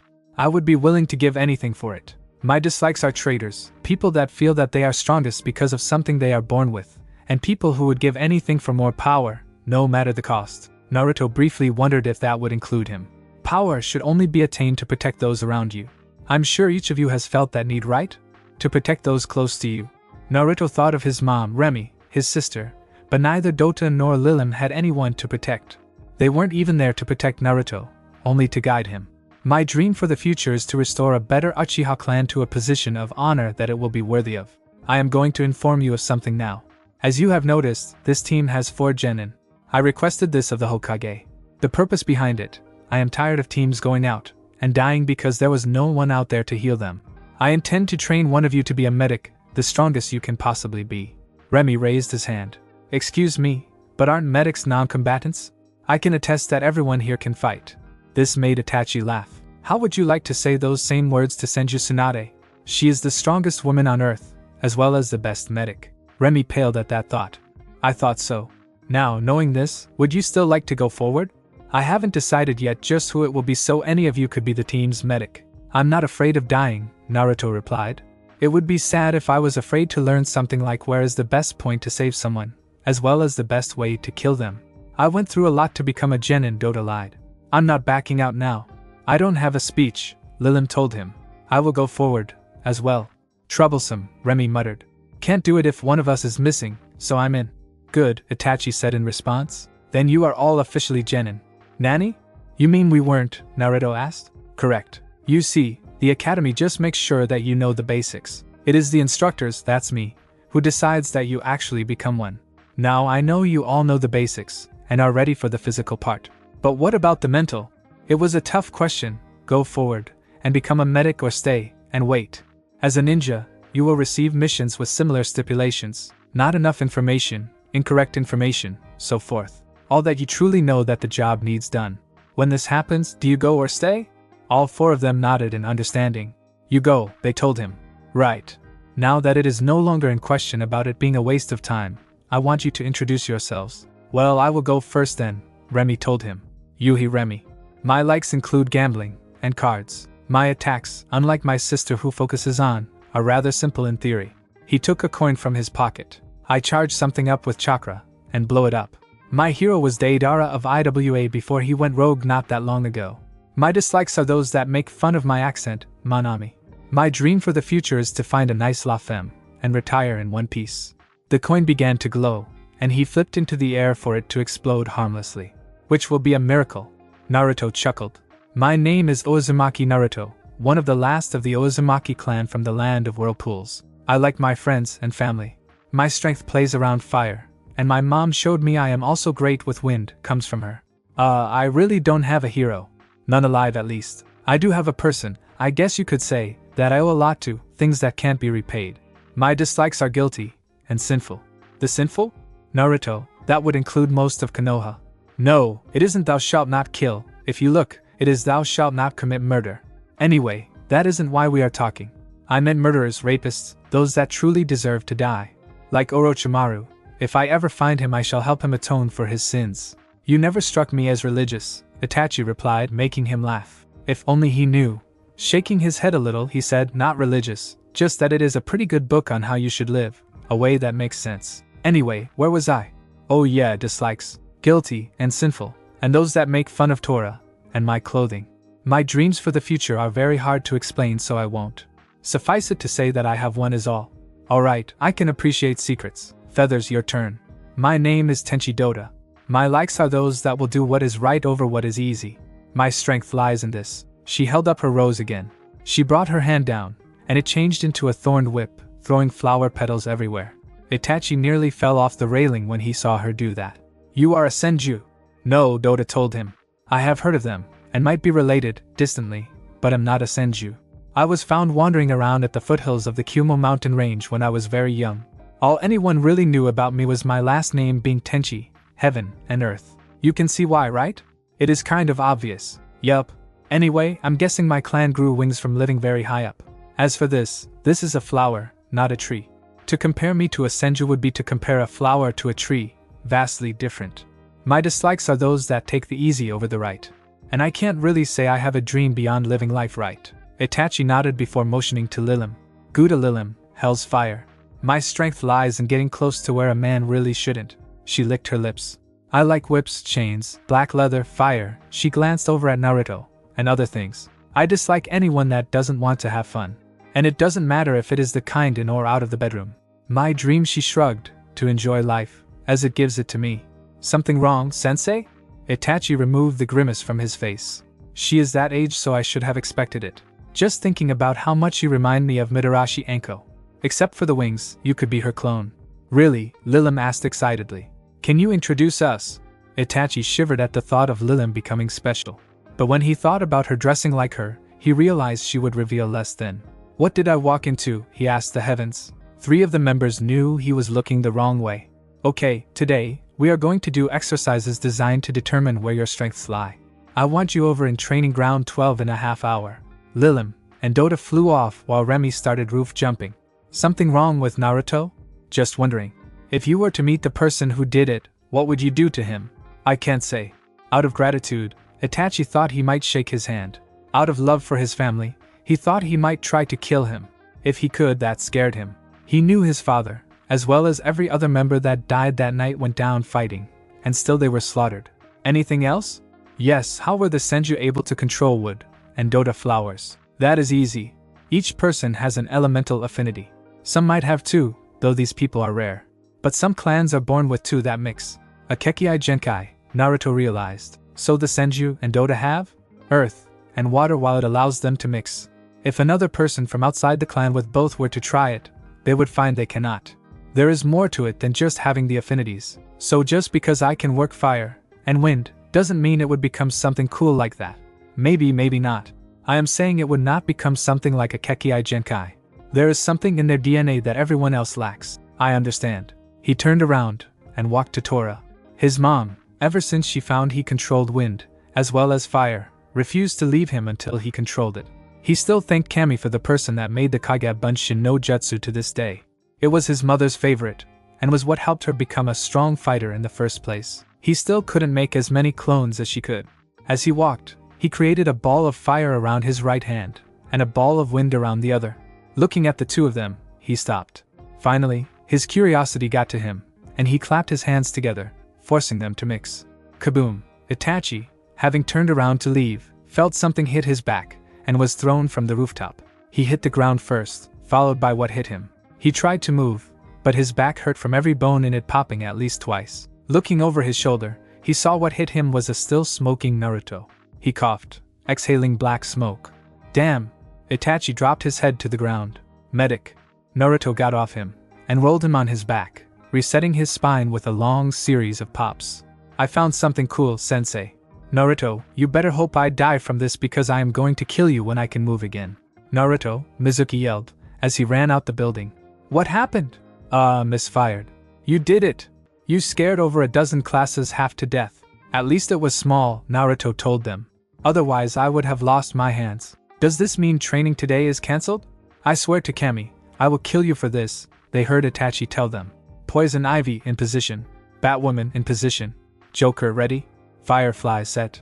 Next time, we choose the code name Weasel. They all heard Itachi chuckle. Where is the target? 3 meters to my right, 12 meters in front, 8 meters down, Batwoman informed him. All eyes on the target? Hi came 4 replies. Move in! Itachi heard several things the next few moments. The roar of a tiger. A couple explosions. The snaps of 2 different whips. And a chain being spun around to throw. Target has ambushed us, Joker yelled into the speaker. Requesting assistance. Requesting assistance. Damn it, Tora, Itachi heard from Naruto. You know the rules. Itachi stepped out of the way while Tora, the tiger, went running by with Naruto hanging onto his back with his chain in his mouth. If you would have just let me give you a bath willingly, Ka-san wouldn't have hired us to give you one. The tiger growled in response before coming to a dead stop, throwing Naruto off him, and started running again. Target has escaped. Poison Ivy, intercept him. Roger. DOTA flew after Tora, and when she caught up to him, touched the grass. Ivies, vines, and several other grass plants tripped the cat, and began to tie him up. I have the target for the moment, Firefly, but he will soon break free. Be right there. Naruto ran over to her, and hog-tied Tora with his chain. Target captured, Weasel. Injuries? Damn cat batted me into a tree, Joker said before coming into view. Remy was holding his side. Hits like a hammer. Twisted my wing, Lilim said, as she walked in. She tightened her grip on her whip a little. I swear I should give that cat a very special lesson. Well, now that we captured him, we have to go give him the bath. Itachi shook his head. I don't understand though, tigers love to swim. He hates the soap, Naruto told him. Alright, all at once. Heave. They pulled the struggling tiger to a river, and got him in the water. Naruto then had his chain sink into the ground, and wrap around Tora's legs to keep him in place without drowning him. I got it from here. He took out the bottle of shampoo, and set it on the riverbank. I'm not very good with water, but good enough for this. After several hand signs, the water came to life, rose up, and came down on the tiger, soaking his fur. The mangy-looking tiger shook himself from head to tail before glaring at Naruto. Don't give me that, it is your fault. He began to scrub the shampoo in, and when all of the gray and black fur was covered in the lather, he let it sit. Soon enough, all of the fleas had been killed, and Naruto rinsed him off. Even after getting rid of the smell, he said happily. Now was that so bad? Tora nodded. He got right next to Naruto before shaking the water off his body, covering him in water, as well. Very funny. Tora shook his head no. It wasn't funny. The cat walked away before turning around, and pouncing on Naruto, dropping him into the river. Tora walked out practically laughing while Naruto jumped out of the water. Cold. I'll kill that cat. I doubt that, Itachi stated. Once you two dry off, we'll go get our next mission. Naruto growled at Tora while, with a snap of his fingers, fire flowed around him, and dried his clothes off. Tora groaned, and Naruto smiled. You want me to dry you off as well? Alright. 3 hand signs later, he tossed his hand in a fan-like motion, and said de tapa. His fur was pulled back, and the water pulled off, only to have it puff out, making him look like a fur ball, and Naruto nearly burst his sides from laughing. Feeling sorry for the cat, DOTA went over, and brushed his fur back down. Once back at the mission briefing room, Itachi finished filing some paperwork, and took his team in for their next one. Hokage-sama, he said with a bow. I have put in the forms, and chosen the one it will be. Good, which of them is it? DOTA seems the most inclined to healing. So, I will begin her training on that right away during our next mission. Irika looked over the papers on Team 9. Ah, you requested a lower C. I agree, they should be able to handle it. I have an easy one, an escort. It'll get them out of the village for a bit, as well as run off some of their energy. Sarutobi pulled out a mission scroll. Irika, can you get Tazuna in here? Right away. They walked from the room, and came back a few minutes later. This is the team escorting you there. A drunkard with a beer belly, graying hair, and a sake jug at his lips walked in. He looked at them, and frowned. I want a ninja, not a bunch of brats wanting to be a punk band or something. The tiger looks like a better ninja than them. Light liar, Naruto thought, judging him. What are you doing that you would need more than ninja-trained brats? There's something you haven't told us? Che, I'm the master bridge builder, Tazuna. I just finished getting supplies to finish my bridge ship to Wave, and now I want you to protect me, and them. Ah, thieves. Well, there was a rustle, as the chain began to move. It grabbed the bottle from him, and brought it over to Naruto. He took a sniff of it. We aren't going today, that's for sure. And why is that? Because you are drunk on the cheapest, vilest sake in the country, Naruto told him with a frown. He tossed the bottle to Itachi to inspect. If we go now, you will react slower if we need you to, which will likely end up with your death or the death of one of us. Itachi took a taste and spit it out. Poor quality. And I taste rust from the vats. Wouldn't be surprised if you were suffering from food poisoning right now. I'll have you know I have never felt better. DOTA walked over to him and looked him up and down. What are you looking at? Looking for this, she replied before tapping him over the stomach slightly hard. His stomach groaned, churned, and made his face go white. He rushed to the nearest bathroom and came back after throwing up the alcohol. Still want to continue? Tomorrow, he agreed in a strained voice. The next day, the 6 of them started walking from the gate to Wave. From atop of Tora, Naruto relaxed and began to nod off from the rocking. Remy saw this and threw a rock at him. Naruto raised a hand and caught it without waking. It was calm and boring for several minutes until suddenly Naruto snapped his eyes open. We are being watched. How can you tell? Remy asked. Intuition. Actually, it was him sensing the guilty. He looked around and found them ahead of him. May I, Itachi-sensei? No, we might have just crossed their path, and they are hiding. When they act then? They walked by the puddle they hid in, and they did nothing. I could have sworn they were going to try something. You're just para. Itachi began before a chain wrapped around him and cut him apart. One down, one of the 2 said, as they rushed Naruto, and the others. 2 down, the other said, going for what looked like the easiest target, Naruto. Nice jacket. They wrapped the chain around his neck and pulled, only for it to melt. Both went flying, as Naruto got off, fire covering his body. It looked like his flesh melted off his bones. A demon! The Ghostrider picked up the second one. Nice jacket, he said, looking him over. No wonder you wanted mine. He threw him into the other, and pulled his chain from his chest. Please, the older brother begged, have mercy. Sorry, all out of mercy. He started spinning his chain around, catching it on fire. A crack like a whip was heard when it hit them, drawing blood and burning flesh. Naruto was about to go for another when someone grabbed the chain end. Itachi-sensei let go. Release the fire, Naruto. I know you are in there.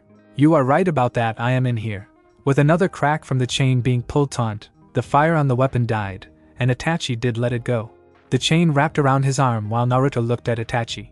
He then flung his arm out, and the chain end shot from it. The 2 were grabbed, thrown against a tree, and tied up. Move, and the fire returns, Naruto warns them. Itachi looked at the 2 terrified Nukenins, the demon brothers of Mist. Strange seeing you here, and attacking us. Willing to answer a few questions? They insisted they were, as long as he kept that thing from them. Let's start with why you attacked us. They told everything, right down to what they had to eat last night, and even when they last took a bath. And it got worse when Naruto glanced over at them, his fist clenched from wanting to do something, but unable to. One even admitted to cheating in the genin exam. So Gato wants him dead, huh? Yes, he stands to lose a lot of money if the bridge is finished, the younger brother told him. He hired our boss, Mamachi Zabuza, to take care of him. Ah, the famous demon of the mist, he said, smirking when he mentioned demon, and they flinched. Who else does he have working for him besides you 2? Just Haku, the older said, his head turning to watch Naruto who was pacing, and his fire turning an angry red. Who is Haku? A boy, street urchin before he met Zabuza. He is skilled enough to be a hunter ninja, and would have been one if he had become a ninja, as well. But he isn't? Couldn't kill his emotions for it. And what does he do? He controls ice, the older brother told him. A bloodline. Itachi turned from them, and walked over to his team. He was still disturbed by this side, and the ability of Naruto, but he had to worry about that later. This mission is now an A-ranking one. We have no choice, but to go to Naruto. Where are you going? Wave. You can't go to Wave, Itachi told him. The Ghostrider rounded on him, and stared him in the eyes with his cold, empty ones. You heard them. If he dies, Gato wins, and the country is all but destroyed. You would let that happen? He lied. For a good reason. You could die. I always could die, this mission or some other. I will lose my life. It isn't our fight. When is it ever? I am ordering you, as your commander, not to go. Naruto took his headband off. As long as you are my commander you can. But I can always resign. Itachi was silent for several minutes, just staring at him, and the headband. You would risk becoming a missing ninja to do this? Knowing the risk? Knowing you get nothing for it? Nothing, but a clear conscience, Naruto confirmed. Keep it. Well, you 3, what is your opinion? Go back or forward? Can't leave Naruto alone, DOTA said, acting shaken by what she saw. I mean, he is going to need help to regrow his skin once this is done. Remy gulped, and said I am with you sensei, whatever you decide. Forward, Lilim said excitedly. I want to know more about this ability. Itachi nodded. Speaking of which, what is it, and where did you get it? Naruto looked at him for a moment before he finished securing his bags. A gift or a curse, however you want to see it. And as for where, who do you think? Itachi nodded, assuming the QB. Is it safe? Are you dead?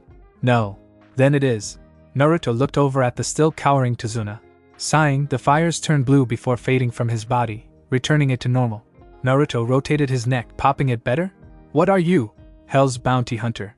I'm being serious. What do you want me to say then? The only explanation I can give you is classified. He climbed back up onto Tora. Let's go. With a flick of his wrist, his chain returned to his chest, dropping the two to the ground. If I ever see you again, I will send you to hell. I am sure there are those waiting for you. Naruto liked it quiet, but this was too much. Aside from DOTA and Lilim, no one said a word to him. He understood why, but he didn't like it. But he was the one that decided they needed to know about him having it. As they walked through the mist, Naruto could feel the tingling again. Someone is out there, Itachi finished. I know. Get ready for an attack. I will handle him, Naruto told them, as he looked at his hand. He hadn't wanted it to, but the fire was already forming under the glove. This one of them you wanted me to meet, boss? Naruto, this one will be stronger than the two from before, I know. Nonetheless, I will fight him first. And if you can't beat him, then the best fighter here should hold back until I can't continue so you can finish him in his weakened state. He drew his kama and looked around in the mist. I can feel him. It is making me very excited. He pulled his boots up, pressed them against Tora's back, and jumped off. His chain came to his hand, and he brought it down in a swing, causing the ground to break for several yards far past where it ended. A scared white rabbit went running off in the forest. Kawarimi, behind him, a sword flew through the air, spinning to take his head off. Tora tackled Naruto to the ground to avoid it. Naruto jumped back to his feet in time to see a man step onto the sword, making him grin. The burning covered his body now. This was him, Zabuza. So, you were the ones that defeated the demon brothers. They hardly deserve the title, Lilim told him, her leather whip in hand. She flew up to a branch followed by DOTA to keep a better eye on him. Very interesting abilities, Zabuza said, smiling at them. Definitely not one from Konoha, meaning you are wonders like me. Enough, Naruto growled. We fight here, and now. Eager to die?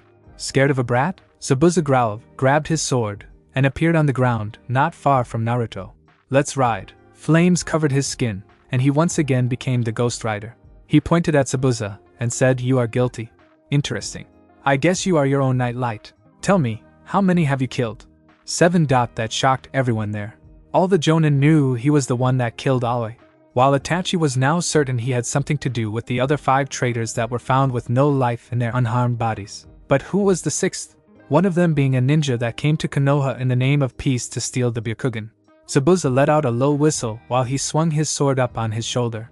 That is a more impressive record than I got by your age. I only killed a whole class of kids about to become a ninja when I had no training myself. You had no training, and you killed 7? Damn. Maybe you are worth my time. He charged at him, his sword coming off his shoulder in an overhead chop. Itachi didn't believe Naruto could save himself from this, despite his claims, and tried to stop the blade. But it wasn't needed. Naruto's Kama blade, glowing green from wind chakra, had intercepted it, while his fire-covered chain wrapped around his waist. Naruto heaved, pulled Zabuza off his feet, and began to swing him around. The demon of the mist collided with several trees before being pinned against another tree. He roared in pain when Naruto threw his scythe, and it sunk into his shoulder.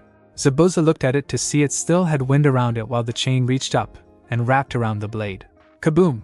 Damn water clone, Naruto growled, looking around. He stopped when he found where Zabuza was now, out on the water. He pulled his chain, and both weapons returned to his hand. You're ticking me off. You are a fire user, brat. You know what that means. Water is your weakness. The mist condensed into a water dragon that shot at him. Naruto jumped out of the way while placing his weapons on his back. Don't forget, fire boils water away. He did a few hand signs, and a stream of fire shot from his mouth, turning the dragon into steam. How can he be doing these things? Remy asked, scared out of his mind. All of his skills didn't matter to him right now. All he knew was that Naruto turned into some kind of demon, and was fighting someone he shouldn't be able to. I once heard of a legend, Itachi told him, about a man that was touched by the purest evil. At night, and in the presence of evil, he would become a figure covered in flames, seeking retribution for what they had done. How does that explain anything? Naruto was born the same day the QB attacked. He, and his mother were nearly crushed by it. Remy was silent for several moments when he remembered something.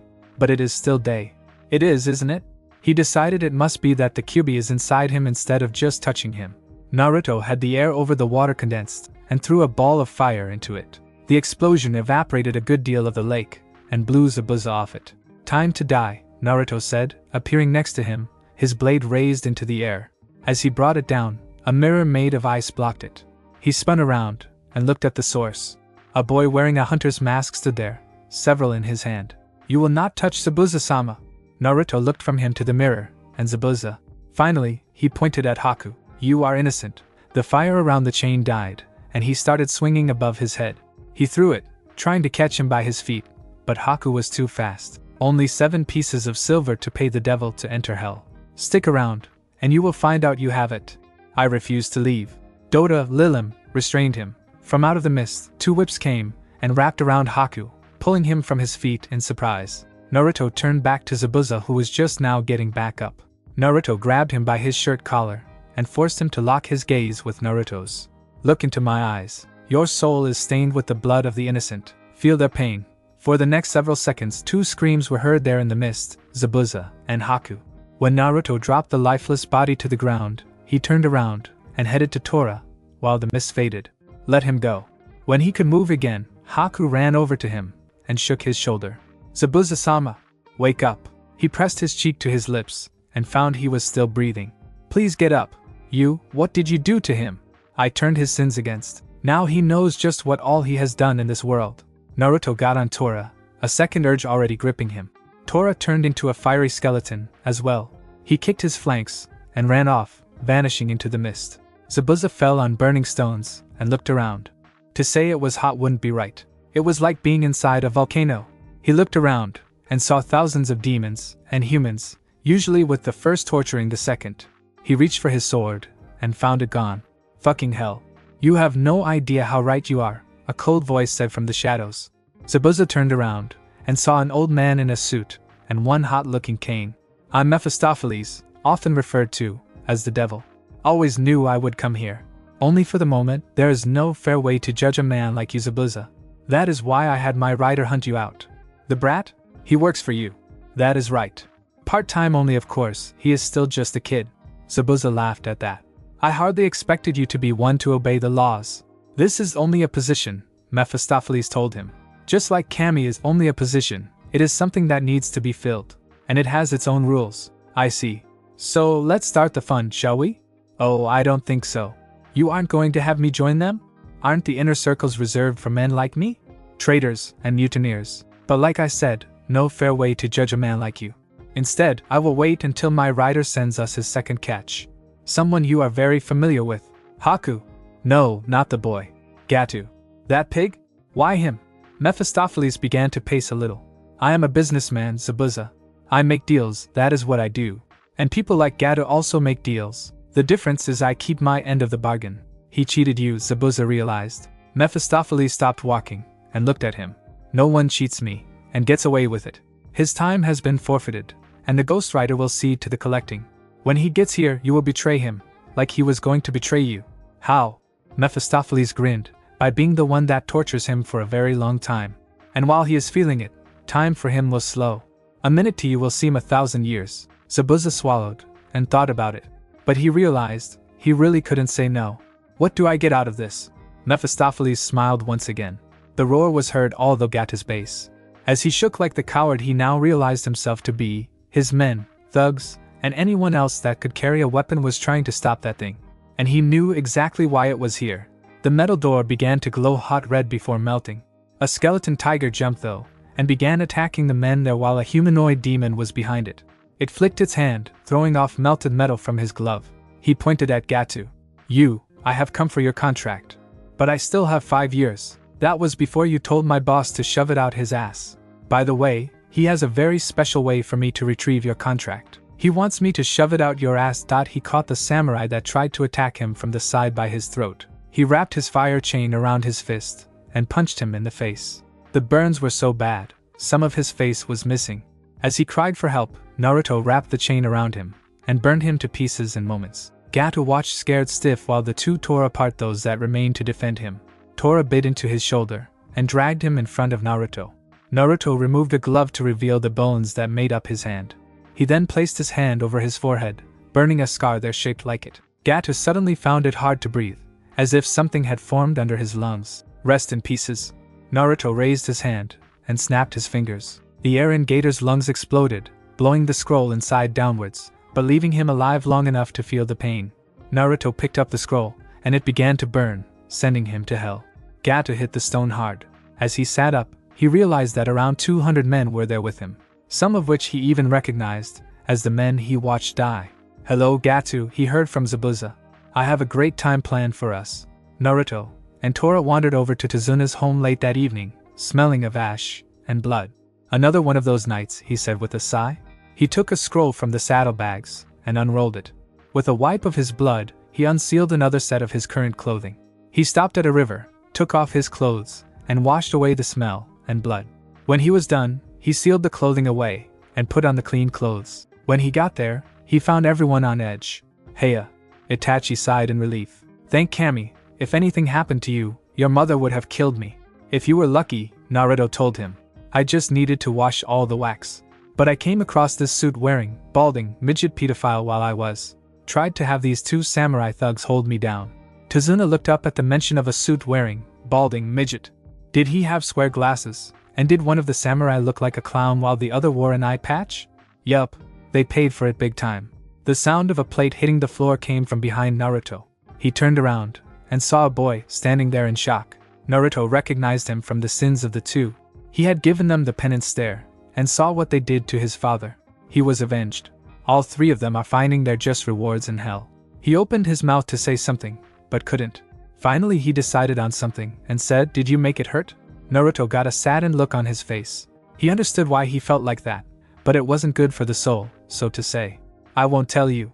They killed my father." "I know. But if you truly wanted their last moments of life to be filled with ungodly pain, you are no better than they are. But be satisfied that Kami has punished them tonight by sending me after them. Know your father is not where they are.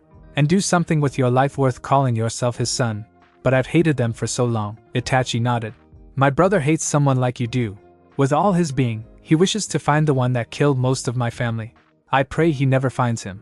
The truth is, hate will only feed your strive while it is hot. Eventually, when it dies, you will look to find something else to hate. In the end, all that happens is you hurt those around you. Hate only ever leads to suffering." Inari began to tear up. "My papa once said something like that." He knelt down and cried it out, being held by his mother. Naruto walked over to Itachi. "I killed him, and his men. I know what they did, and I have to live with it. A curse that I can never lose, for a couple of reasons. But seeing him stop hating right now, to live again, that is the gift I spoke of, Itachi-sensei," he whispered. "I may have made a mistake in thinking you were using that wrong. But I will have to tell the Hokage. No one else. I would tell Kasan anything. Anything. But this, she already fears much about the Kyuubi. No, Naruto. Eventually she will find out anyway. You should tell her when we get back." "Hi, sensei." "What became of Haku?" He took Zabuza and left, crying. Haku looked over Zabuza's body, almost thinking he was dead, as well. He wished he was. In the 3 days since it happened, he had taken care of his master. But nothing he did returned life to him. He swore he would make Naruto pay for this. No matter the price, he would kill him. He stood up, no longer able to watch over him. He headed for the door, and was about to go, and try to kill him. He knew he wouldn't win, but at least then, he would be with Zabuza. "Hold it," a cold voice said from behind him. Haku turned around to see Zabuza struggling to his feet. "You are not going after him." He began to cough. As he was bent over, what looked like ash fell from his eyes. When he straightened, they had returned to normal. Haku ran at him, and hugged him, nearly knocking him over. "Zabuza-sama, I thought you were dead." "I was," he replied. "Uzumaki Naruto, the one that did this, works for the devil. No mortal can face him, and win. I don't care anymore, you are back. I swear, I will kill my emotions to become strong enough to." "No," Zabuza told him. "You can't kill emotions, Haku. They are what makes us human." Haku looked him in the eyes. "What happened to you?" "A price was paid. The devil kept my evil side while I came back. When I die again, my sides are rejoined, and I go to heaven if I am stronger or hell if that side is stronger. Then I will make sure this side is stronger," Haku said, hugging him. "Does this mean we have to stop being ninja?" "There is a difference between being a ninja and being evil, Haku. Look at yourself. No, if we want to, we still can. Come on, I heard there is a priestess in the land of demons that is in need of the strongest guards in the lands. Let's go soon. He picked up his, as if he didn't say that, but they both knew he did. Haku smiled, looked at his hunter mask, and tossed it away. Sure thing, Dad. The end. Thanks for watching my video, and make sure to check out the author of this fanfic. Link is in the description. See you next time. Till then, sayonara.